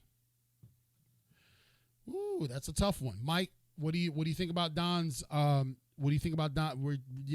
It's right on your mind about red flag, but what do you think about what Don brought to the table? So first, Don, thanks again for your service, 42 years. Now that you're retired, you have time to read stuff, I imagine. So I'm going to be hitting you up and asking you questions. I did hear about the red flag laws, and I tend to agree with what the last guy you just read off his thing. So tied into what Don said, that 7 days is cool. Age limit is cool. I think the term weapons of war is we have to define what weapons of war. So like M16 is fully automatic, being a military veteran, Marine veteran. The AR-15s are civilianized. It's not fully automatic. So technically it's not a weapon of war, even though it looks very similar. So it's education and just telling people how it is versus what it's not. Red flags law really scare me because I do think it is usurp of what the guy said, that if they take away your guns, then you have to fight to get it back. So like a good example would be, say someone gets on the terror watch list of no fly. So let's say that you have to adjudicate, hey, I was just upset, I lost my wife or something happened, and then they put you on the no fly list. So once you're in that zone to where your rights are taken away or your guns are taken away, it's just, you want to think that the government's going to use that power thoughtfully, but let's hope they take the same thoughtful approach as to securing the schools as they do in the red flag laws. So I think it's part and parcel to, there's mass shootings, we have to do something. Okay, but we as a citizenry, we have to stay on top of them, stay on top of our elected officials, and stay engaged. We don't just need to sit back and say, oh, they're going to do the right thing. No, I don't agree with that. I don't think that they're always going to do the right thing. We have to check and balance and keep on that, because it goes back to our fundamental right to have weapons, Second Amendment right. And we do have a gun culture. So we go back to the reality. What's the reality? This is the reality of it. It's a very divisive conversation. Everybody's so cool and calm. I wish we could have this tone with our elected officials, and we could probably teach them something, right? To be honest. So thank you. Well, that's because I control the thing that can kick you out the room. So exactly. And I know you. So if you give me a look, I kind of change my conversation. So someone online says maybe a stipulation to anyone who is incarcerated. Just your thoughts, thumbs up, thumbs down on this one, guys, so we can keep it moving. Anyone who is incarcerated on any charge, large or small, should automatically be denied access to own a weapon or revoke access for a period of time. Thumbs up, thumbs down. Okay, I was just showing you whether to do. Okay, what'd you say, Shelby? I didn't see your thumbs. Thumbs up or thumbs down, Shelby? I don't know if I have thought about it enough to make a solid See, that was rapid fire questioning right there, sister. All right, so we're going on to, we got Charles and Shelby. Charles Bigelow is and Danny, thank you for your service too. I always forget, you're so suave. I forget that you was a sniper too in the military. So thank you for your service. And Charles Bigelow is a Marine retired veteran, Semper Fidelis, and so is Slow Mode 1962. But Charles is a Marine veteran and very well acquainted with our VP, Greg Smith. So Charles, give us a little bit about yourself and tell us what your idea is for keeping our kids safe in schools. Charles, the floor is yours. All right. As I said, my name is Charles. First, I want to thank y'all for inviting me to participate, in this panel. And you know, thinking enough of my opinion, to let me applaud. And I applaud all of y'all for your commitment, to trying to instigate change. But that's, dialogue, I think, is the first part of this, being able to talk and come together, and we can have difference of opinions, but as long as we can talk, we can get there together. Like I said, with I served in the Marine Corps for 9 years. I didn't retire the Marine Corps, but Awesome. right after 9/11, I let my best friend, another one of Red's acquaintance, talk me into going into the Army National Guard, and so I ended up in Iraq. That's where I got my combat service at, um, with the Army National Guard. But so I've been trained mainly in the Marine Corps about, rules of use of force and rules of engagement, and, about gun safety, all the good things. All of us as Marines are, we understand that. And we know what you can and can't do, or what you should or shouldn't do. Um, I grew up as a part of a generation with a deep understanding of the value of human life. That was my main thing. And even being, um, facing combat, I still knew that once that round goes out the chamber, you can't get it back. Right. As a Marines, you're taught as one shot, one kill, and only taught to shoot center mass. So all that being said, I think that the biggest component is that you have to train responsible gun. It's responsible gun ownership. It's responsible that you have to have all those components in place that you train. I'm not. I'm not. I'm not. I'm not a big fan of restricting gun ownership. I don't think that's the answer. I think that's like you said, that's part of our culture. That's part of what we need to do. But I think we need to do more to make sure that the people that are eligible to buy handguns or long guns, or even because until probably the last 10 years, I didn't know that with the right permits and licenses, you can buy an automatic weapon. You just have to go through another level of scrutiny. I didn't know that, but now I do know that. But that's the right path, is that you have to be held to that accountability, that level of accountability. It's not about being restrictive. I can get any gun I want to. I've seen, and I'm not knocking out law enforcement individuals. I give them all the props for what they do, but I've seen videos of people giving gun safety classes shoot themselves. You know, there's a video out there I circulating of seen a that. guy in Detroit. Yep, seen that video, and I'm like, okay, so why wouldn't the kids be terrified of you? Supposed to be a responsible gun owner, and you just shot yourself, and then you're gonna pick up a long gun and try to tell me everything's okay. So everybody doesn't need a handgun. Everybody doesn't shouldn't have access to a rifle because they haven't been properly trained, and they don't have the proper respect for what that weapon can do. Because in reality, that's what it's designed to do. It's designed to take a life, whether it's a animal life or it's a human life. That's what it's designed to do. At the end of the day, it's not designed to wound anybody. It's designed to take a life. And we have to be. I think we have to be more cognizant and teach all of our citizens, all of our children, all of our, even adults, because some people don't understand that fact that once you pick it up, you can't take it back. And having a bad day is not an excuse. Being bullied is not an excuse. Being, traumatized as a child is not an excuse. That's just part of the mental health issue part of it. So we have to be cognizant to recognize all of that as well. I feel that as leaders in our community, we have to provide alternative opportunities to our young people to replace their feelings of exclusion and isolation, and instead provide programs of inclusion in family and community. And then when we get that going, that will kind of counterbalance some of this, all of this anger. I think right now we have become a society of angry people, and we let our anger sometimes spill over.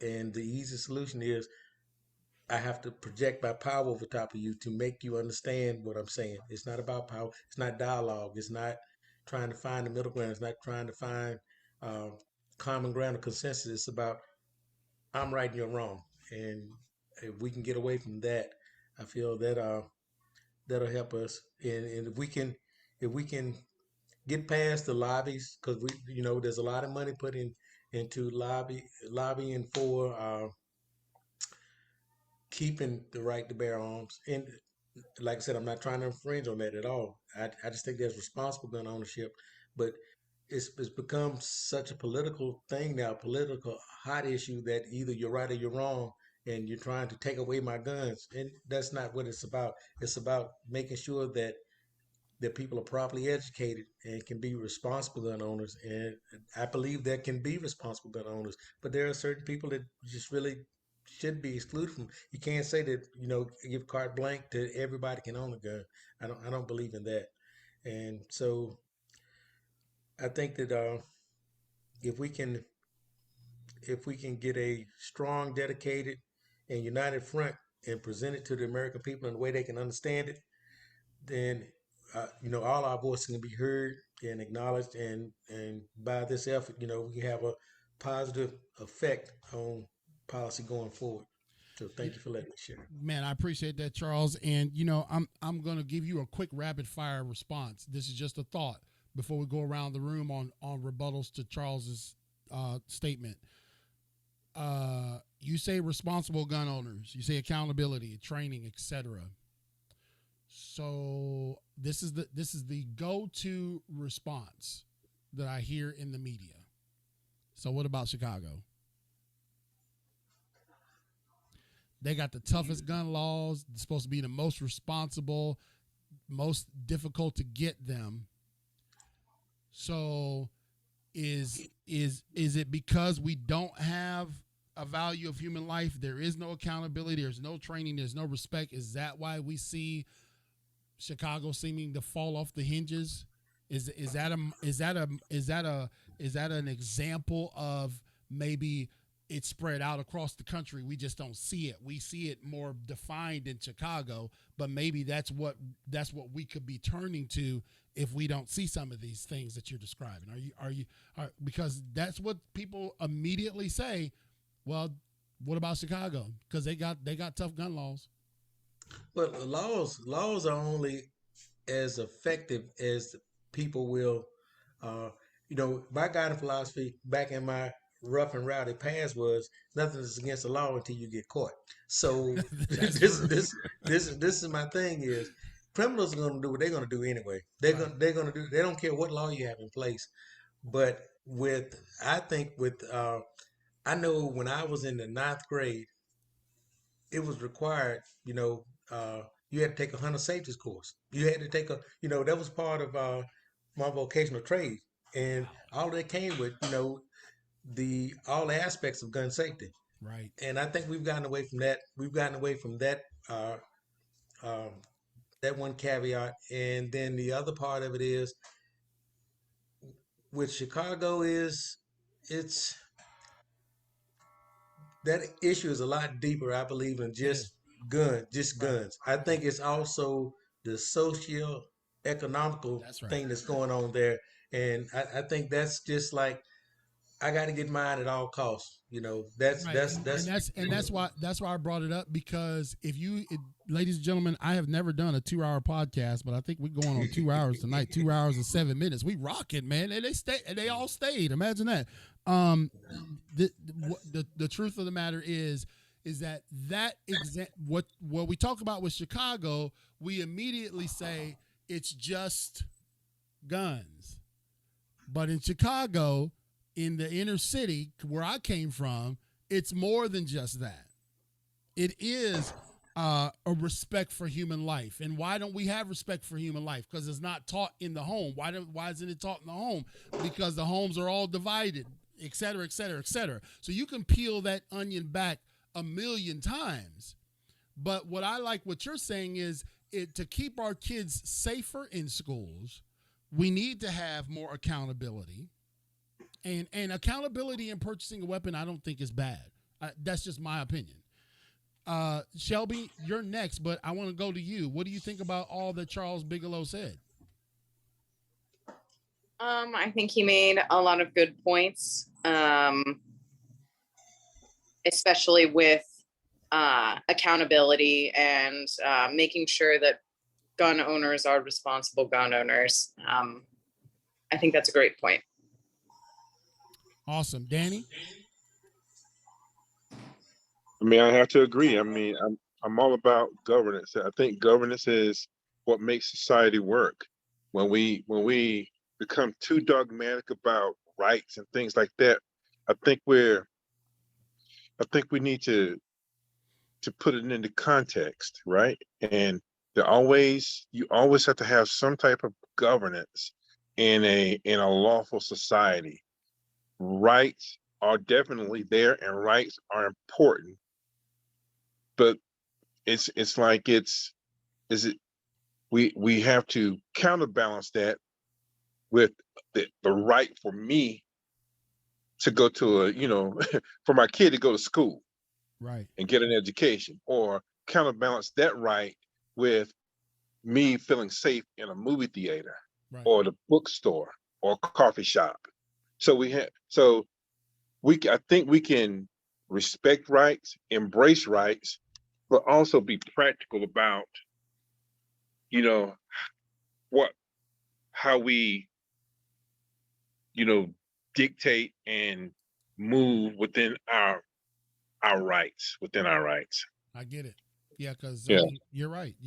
I get it 100% what you're saying, and I appreciate that. Don, value. We got to learn to value human life, accountability, training, respect, and get a united front on these issues. What are your thoughts?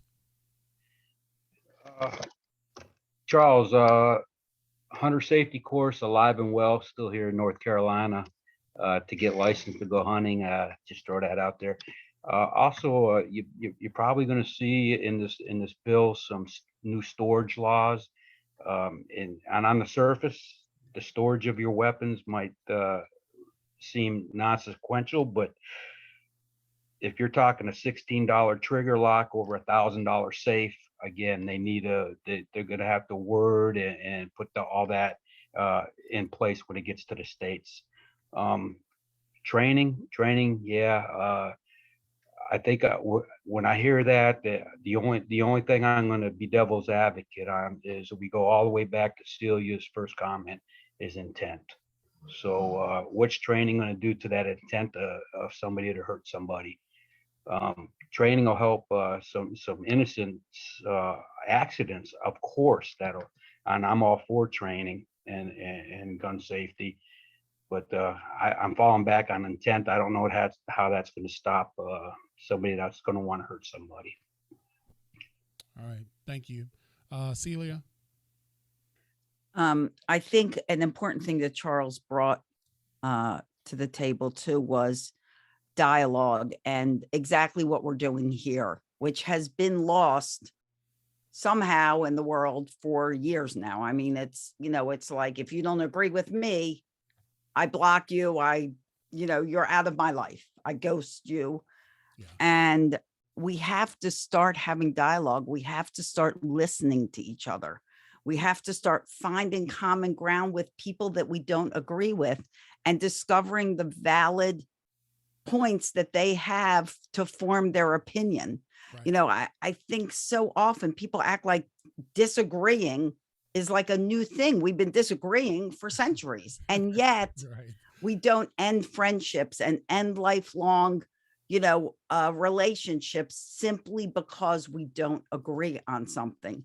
And what makes this so great is we're all talking from all different points of life and all different viewpoints, and we're listening to each other, and we're doing it calmly, and no one's getting like out of control. Everyone's in control of their emotions and their feelings.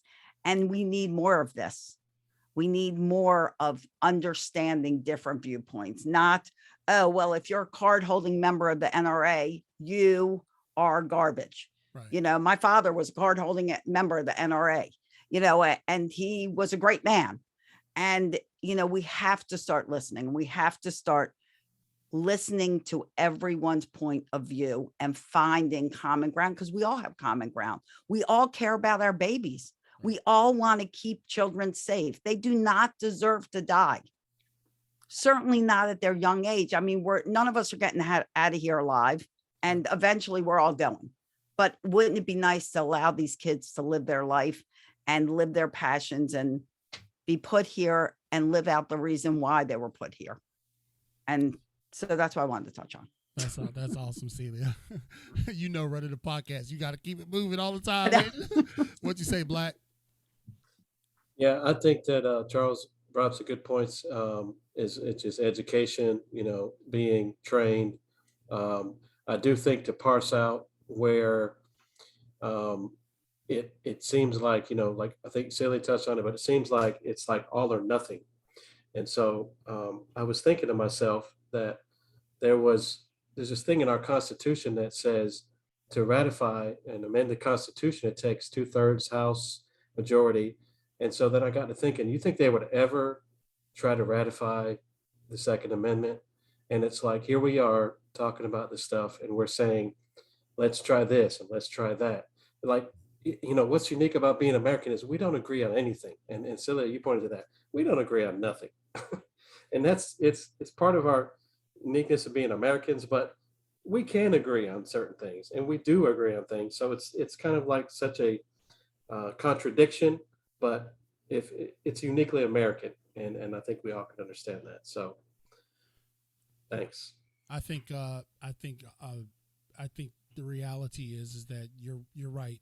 Everyone has an opinion. Social media has contributed to that because everyone has a platform.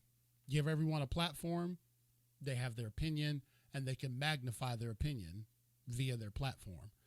Positives and negatives to that. I'm not saying shut down social media, but I am saying that we've seen, if you probably look at the trajectory of the two, where disagreement and not being able to work in unity on anything has come more to the forefront. It's probably because people are their own islands, and man, we got to come together. That's for sure. Shelby, I've never met you before. But if Greg says you're qualified and good to go, then you're good to go. Because Greg, as far as I'm concerned, he eats at the table first. And he said, yeah, you're going to love having Shelby on the show. And we're thankful that you've stuck it out with us. I mean, this has been 2 hours and 15 minutes, Black. This is the longest podcast in history, and I think it's probably one of the most important. This type of format doesn't always work. You can even look at live TV and they start cussing each other out on live TV. You know what I mean? So Shelby, tell us a little bit about yourself. You're our closer tonight, and then give us your insights on what you feel we need to do to keep our kids safe. Shelby, go ahead. Okay, I worked with Greg at New Bern Police Department for right around a year. I'm actually trained as an archaeologist, and I left the police department to pursue my career in archaeology. So I have a degree in anthropology, and I'm currently working as a field archaeologist out of Columbus, Ohio. Well, just for the record, I almost failed anthropology because I took it online. It was the hardest class I've ever taken. Yeah, but you're such a people person. Yeah, that was tough. So thank you for your background. And so tell us what your thoughts are relative to keeping our kids safe. What would be your solution? I think for me, when I think of these kids who, and I'm using the word kids specifically, I think a lot of school shootings are perpetuated by former students or current students. And I'm thinking about the environments these kids come from. And I know that Celia mentioned this at the very beginning. And I think it can sometimes be easy to say, our parents need to do better. They need to raise these kids better. They need to do that. But how do we give these parents the opportunity to raise their kids better, right? Why are they failing as parents? They're failing because they are lacking on some front, right? I think of a lot of these kids coming from broken homes where they are impoverished. They don't have access to healthcare, good housing, healthy environments, or positive connections in their life. And so I think a really simple and effective way to make big cultural changes is to raise the quality of living for these kids, all kids, but especially the kids. I'm thinking of the kids who turn into active shooters, right? Because they are suffering. No one is born to become a school shooter. There are moments in their lives where we can see these trends developing. And I think raising the quality of life for students and for impoverished people and looking out for those warning signs. If you have a student who is struggling emotionally, and there are specific warning signs for like the demographic of people who become active shooters, right? We know what they are. And so if we can address those things before we get to the situation in which a person is bringing a gun to a school and nip it in the bud right then, that's going to be a way more effective solution, and treating really the cause, what I see as the cause of these things. Well, Shelby, before you go on, I love what you just said there, but I want to let you know that I have a burr in my saddle about that, because you talked about the warning signs, right? Mm-hmm. And I agree with you. I'm in 100% agree with you. The burr in my saddle is not with what you have said. The burr in my saddle is the way we're doing things. Okay. There could be a situation at school where my kid is having an issue with something, and they go talk to the school counselor, or they go talk to somebody at the school, and I won't ever be informed of it because of confidentiality. Mm-hmm. So when we talk about that triad that you're talking about, Danny, the formula itself works against me as a parent, because if my daughter or my son goes to the counselor because I believe in the confidentiality piece. If it's like they're being abused or yada yada yada, that's. But if they're talking about I'm hearing voices and I want to hurt somebody and I want to blah blah blah, the school is not obligated to inform me as their parent. How do we close that gap? Because that bothers me. It's happened to me a couple times with my own kids. I'm like, yo, I'm their daddy. I should know first. Well, we gotta, and that has always bothered me about this confidentiality piece at school. When we say looking for the warning signs, is the school exclusively and now all of a sudden its own autonomous entity? What about closing the gap and bringing it back home so we can work collaboratively? Did I go overboard there, or are you feeling my pain? I don't know if I can relate completely. I'm not a parent, right?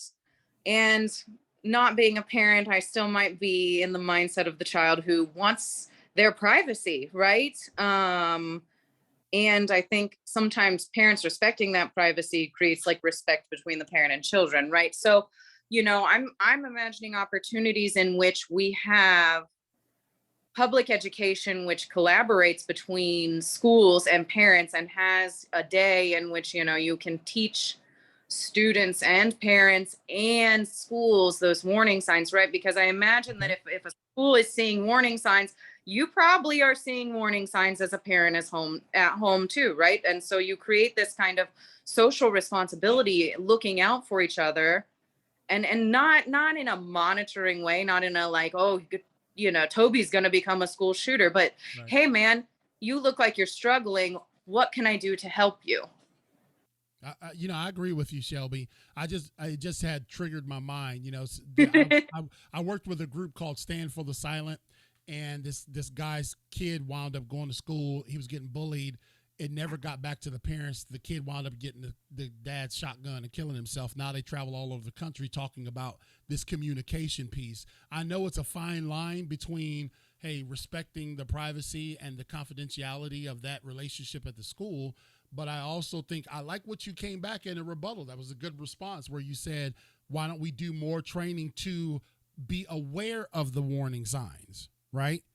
Because maybe maybe you don't need to tell me, but I can't be so aloof in my child's life that I don't see what's going on. So I think that was a good response. Thank you. You passed. So you're talking raising the quality of living. You think poverty and quality of life is correlated to this, huh? Intrinsically, without a doubt. People who struggle, that bleeds into every part of your life. It creates a ground level stress, right? And stress is worse for you than smoking cigarettes. Right. And if that stress is in those parents, that stress is in those kids, and your body reacts to those feelings. So I think giving parents the resources they need to be good parents which is a livable wage, a safe house over their heads, and to know that if their baby gets sick, they're not gonna, go bankrupt. I think those are the most basic human needs, and to help people meet those basic human needs is going to have a huge impact on children. That's powerful. I think just to agree with you that conversation is important, because I know being a former homeless kid myself, I know what it's like living in poverty, and it makes you desperate. It causes you to react to certain things totally different. But when we go back to this whole parent thing, there are some parents that just are not interested in being involved. And that's the struggle that we face. Say that a C parent is still a passing parent, right? Yeah, you don't have to be a perfect parent. There are always going to be bad parents. And we can hope that there is connection at school to mitigate for that kind of stuff. Yeah. All right. Well, that's good, man. I agree with you. And I think, the active component of recognizing these things, recognition is very, very important. Where were the warning signs with this kid in Uvalde? They said there were some signs, but they were missed. You got any other? Go ahead. Yeah, so I think, I can't remember who exactly mentioned it, but there's social disconnection, right? We're not paying attention. We are not paying attention to our peers. We're not listening to our peers, right. And we don't have that. And another person mentioned the value of human life, right? And that value in human life doesn't necessarily come from, I'm like, there's respect in not taking a life. That is value of human life, but there's also value of human life in treating your neighbor as yourself, and looking out for people in general is also a lot of value of human life. Right. That's powerful. Celia, thoughts on what our dear friend Shelby said? Oh, a lot. That's it's my world is parenting. Yes. And Shelby, thank you for your wisdom. I think a huge thing with parenting is, as a parenting coach, and I've written books and this is my thing, is that people think that simply because they have a child, they are a qualified parent. And it's somehow in our society, it doesn't make sense. Why do we need to learn how to be a good parent? Because my parents yelled and screamed at me and hit me and did all that, and I came out okay. Well, did you? Yeah. Did you come out okay? Because I'm not so sure you did come out okay. And people automatically think, well, we don't need to learn how to parent. We don't need a parenting system in our home. We don't need to create a cooperative, calm, happy, fun environment in our home. We learn systems, we get trained, we get educated for everything. There's a system for going to the bathroom. There's a system for driving. There's a system for professions.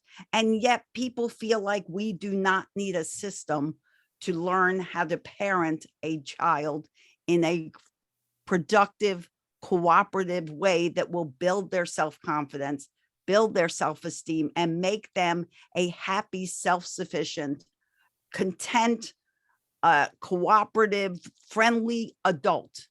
We go through this whole thing with stranger danger, which I'm sorry, but half the people that children meet are strangers. Right. So are you going to make them fearful of everybody? Are they going to be afraid of every single person they meet? And then we create a generation of people that don't have compassion and aren't kind to others. It's all of this fear-based parenting, and creating children also that are not grateful and that feel entitled. And I could go on with all this for a lot. So I'm like out of control. Yes, but stress is a huge factor. Thank you for bringing that up, because stress is like a huge danger. And even socioeconomic, environments, it has been proven. There's a wonderful book called 30 Million Words by Dr. Dana Susskind.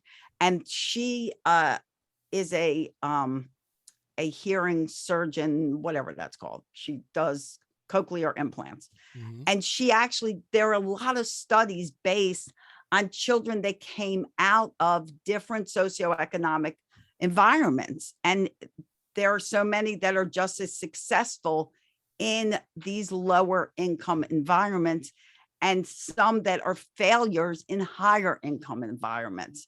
And it comes down, it's called 30 million words because it comes down simply to the amount of communication and words that are said between a child and a parent. Wow. And what you were saying, Shelby, about that connection, or you were saying, CL, that we need to start connecting with our kids. We need to stop this family life that is individual, that is everybody's on their own device and nobody's connecting and nobody's doing stuff together. We need to form communities and be concerned about our neighbors and say hello to somebody who checks us out because they have a name tag on their shirt. And it's like, hi, Dave, like speak to them like human beings. We need respect. Amen. And I don't know if that related, but thank you, Shelby, because that set me off. I get a little passionate about this stuff. She does. It's your wheelhouse. Greg. Wait, exactly. I mean, I said Greg. Mike, you look like Greg. Mike. Mike. Yeah, I really like what Shelby said, and it provoked me to think about how when I was saying that, you know, the gun violence is just one piece of the puzzle. What she said was so poignant because, you know, those that come from poor communities and, you know, broken homes or missing father, just all those things are like stacked against the kid from the get, you know what I mean? And so it's so much harder for them to go to school, to be able to function when they have so much dysfunction at home. And it's like, you know, like you're saying, do people just stop and think, you know, think of a teacher that has 30 kids and they're just trying to get their lesson done. You know, that child or children are going to get missed in the shuffle. And that's really sad. But I just like how Shelby kind of tied it together and put the stress element on it, and how she's right. I mean, stress can absolutely be a killer. So silent killer. So excellent point, Shelby. Thanks. Thanks, Mike. A slow-mo 1962. Yeah, I agree with everything Shelby also said. I think I mentioned earlier that, you know, I come from a single parent, 4 brothers and a mother raised us, and it was never something bad in my house, though. It was, we had a tight group family dynamic. So I don't think that's the same. I come from a different generation. I'm 60. I know I'm a little older, but I think today's single parent with 4 kids is a lot different than when I grew up. Yeah. And I sort of cannot relate to that. I try to wrap my head around it, but it's really hard for me to see where I came from and why can't somebody else. But I'm getting better at that. But yeah, I agree with what you say, but I don't know what the social fix is. I really don't. So someone on our online audience says, we have mentors in place. We have rec centers to teach classes. We have after school involvement, but where are the parents? We have volunteer opportunities, but no parents. They're all working their butts off to afford rent and mortgages. I can agree with that. But I guess in some ways, we have to look at, we've presented some speedboat recommendations, and we've presented some Titanic recommendations, right? Y'all follow me? A speedboat, we can make some quick, instant turns, but socioeconomic is a Titanic. You know what I mean? I was poor, probably the poorest person in this room. It don't get no more poor than living on the streets, homeless. And you know, that took 47 years to change, to impact my next generation. So it wasn't just an instant.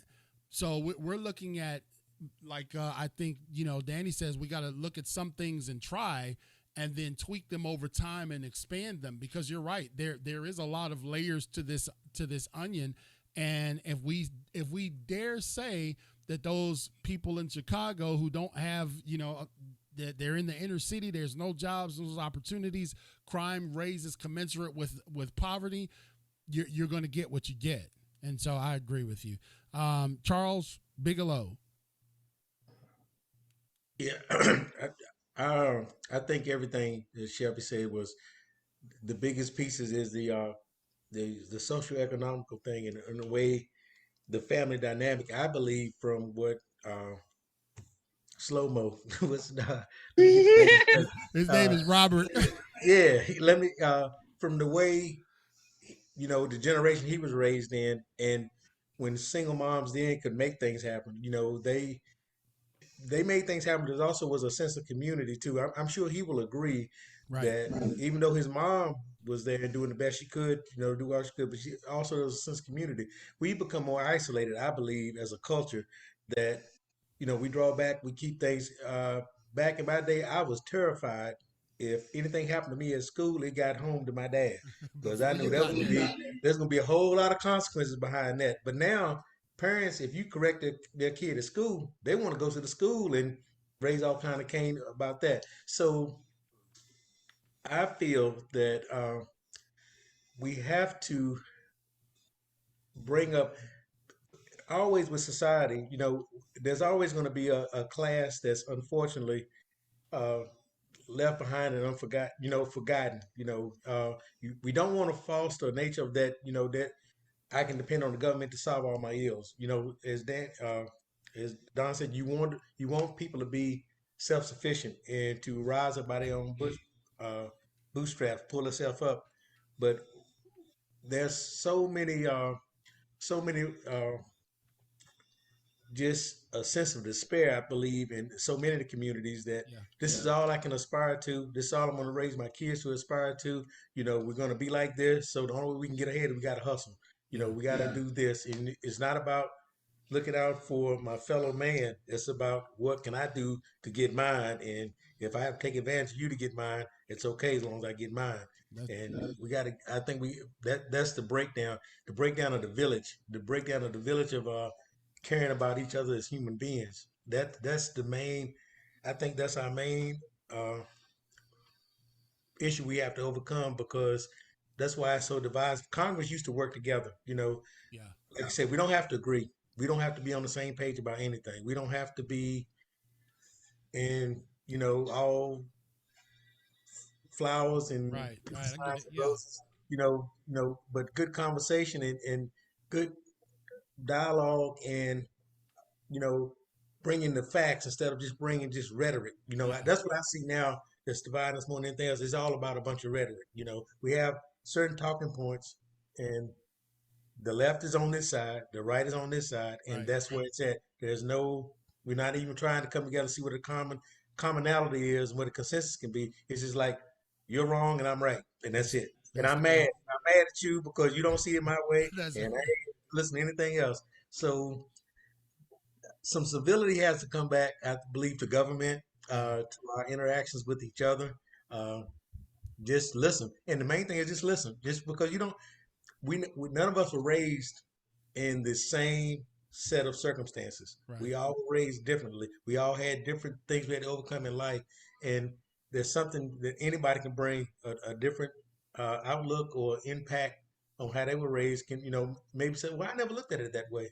You know, Right. I never thought about it that way.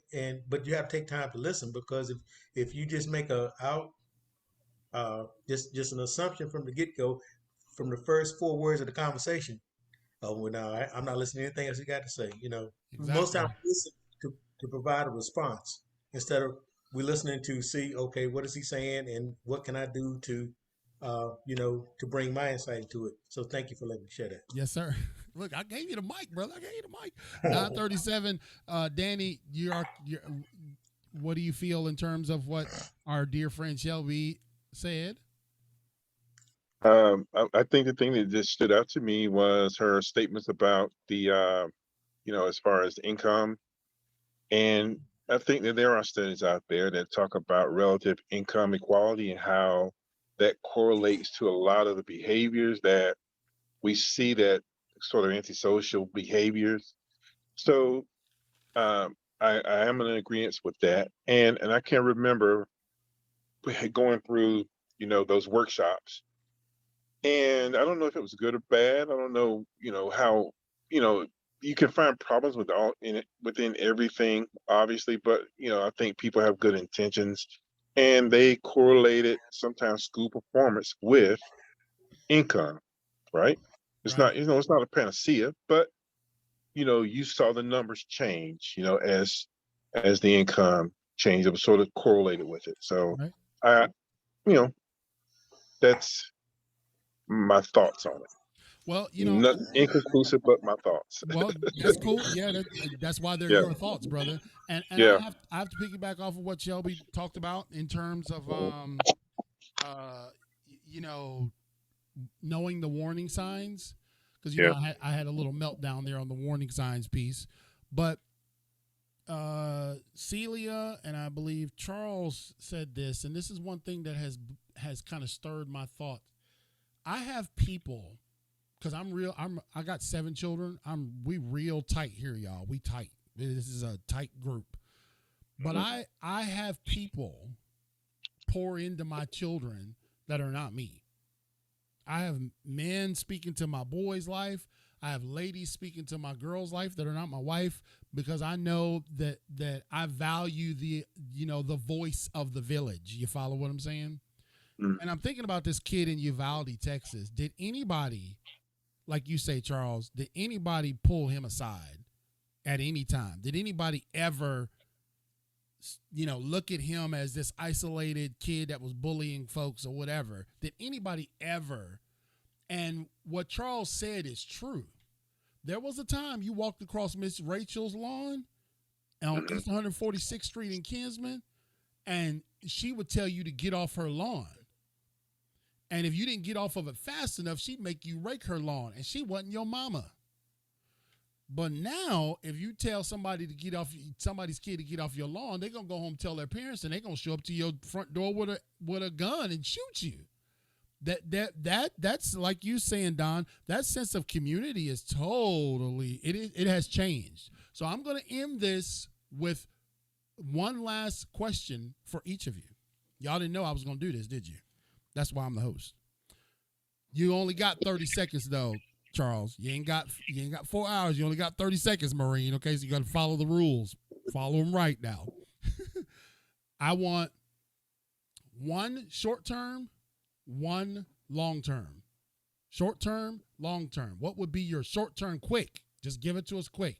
My short term would be invest in making the schools secure and have a checks and balances format. Long term, invest more money in mental health. Our mental health system is failing. Okay, you understand? You see how I did that? Short term, long term. So we're gonna go around the room. Celia, ladies first. Short term solution to kids safe. Short term, I agree. Make our schools safe properties for our kids to learn in, so that it's an environment of learning and not an environment of fear.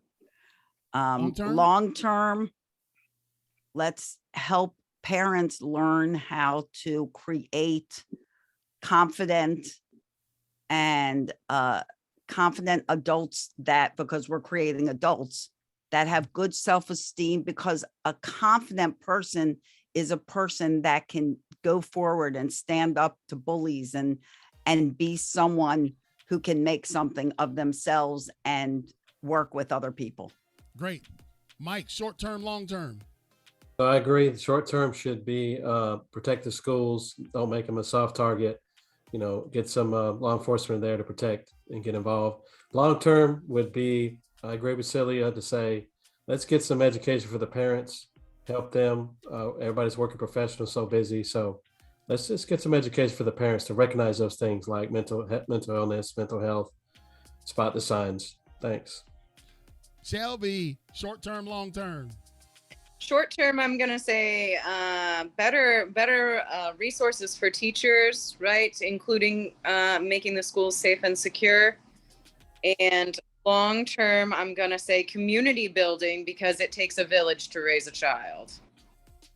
The Voice of the Village. That should be my third book. That's powerful. I like it, Shelby. Charles?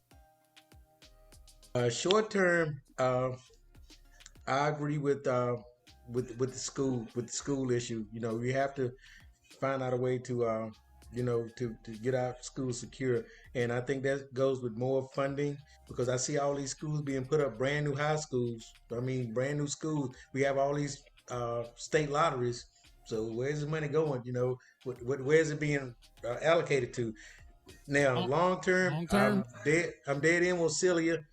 You have got to create the self worth in these kids, and that starts at the home. You know, without exception, you have to make them confident so they can stand up to the bullying and all that stuff. Now I'm done. Marine's done. I'm done. Okay, good job. Semper Fi, baby. Don, short term, long term.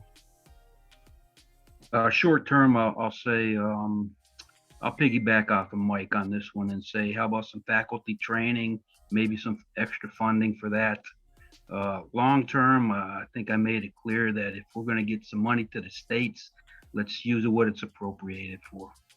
That's powerful. Danny, short term, long term. Short term, investing in your own child, make them conscientious human beings and aware of dangers and the risk out there. Long term, redesign schools so that there are multiple means of egress, so that their kids are not sitting in classrooms, sitting targets. Ooh, now that's a good. Why you say that to the end, Danny? I'll just say it. That's true, because I looked at some schools, formats, and they've made the kids sitting ducks. Yeah. Their plan is to go hide in the closet, and there's an adjacent classroom where the shooter could get in, and you got first graders hiding in the closet telling them to be quiet. It doesn't work. That's right. Doesn't work. That's very, very powerful. Well, ladies and gentlemen, can y'all believe that we did a 2-hour and 45-minute podcast? Our kids are worth it. Their lives are worth it. Our teachers are worth it. Our educators are worth it. And our communities are worth it. I've never done anything this long. Our staff can tell you we've never done. An hour for us is about the limit. Now, we only do 30 minutes on our show. But I want to thank Celia Kibler for taking time out of her very busy schedule. She's got her own platform, an international platform, to be with us. Mike Black, who's a father, a husband, the co-host, and a man with many, many other talents, joining us tonight. Don Roberts fixed his name so he wouldn't call him the Gigolo 007. Don, we thank you so much for your service. We thank you so much for your committed service to continuing to referee these baby kids. We thank you for being out there helping those young people and inspiring them, because I got a feeling that you put words of encouragement in their life. Charles, thank you so much, brother. You added so much value to this conversation tonight. And I want to tell you this right now, that anybody who comes from the Marine Corps pedigree that you are, I know they're an awesome individual. But secondly, anybody who know Greg Smith, they got to be dynamite. So I appreciate you, brother Charles. Shelby, you were the calm in the storm. I loved your approach, very cerebral, but also very, very thought-provoking. And beyond just thought-provoking, you made me think outside of the box on several issues. And so, Shelby, thank you so much for being with us. You stuck with us for 2 hours and 45 minutes. And then last but not least, my dear friend, Danny, the man, the myth, the savant, the legend. We thank you so much for really contributing. I know this may be sometimes out of your comfort zone, but I told you that you are a man of great words, and we thank you for your words. And we also thank you that me and you didn't get into a fight on live broadcasting. You know what I mean? We kept it civil, baby. We acted like family. And we don't fight. We just discuss. Ladies and gentlemen, that has been it for this first of its kind. And obviously we need more of these. Conversation on keeping our schools safe. We're going to take all of this whole raw footage that you've seen for the last 2 hours.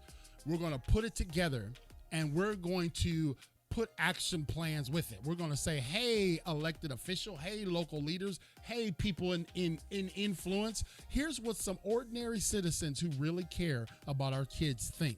Can you take some of these ideas? Who knows? They might call us to Washington, D.C. to give them in-person discussions on what we think. That would be something, because that wouldn't be very far up the road for you, would it, Celia? That'd be right down the road. Right down the road. Thank you, CL, for doing this too. Yes, thank you, guys. We love you. We appreciate you. And until next time, let's continue to be the voice in the village. Thank you so much. Have a great night, everyone.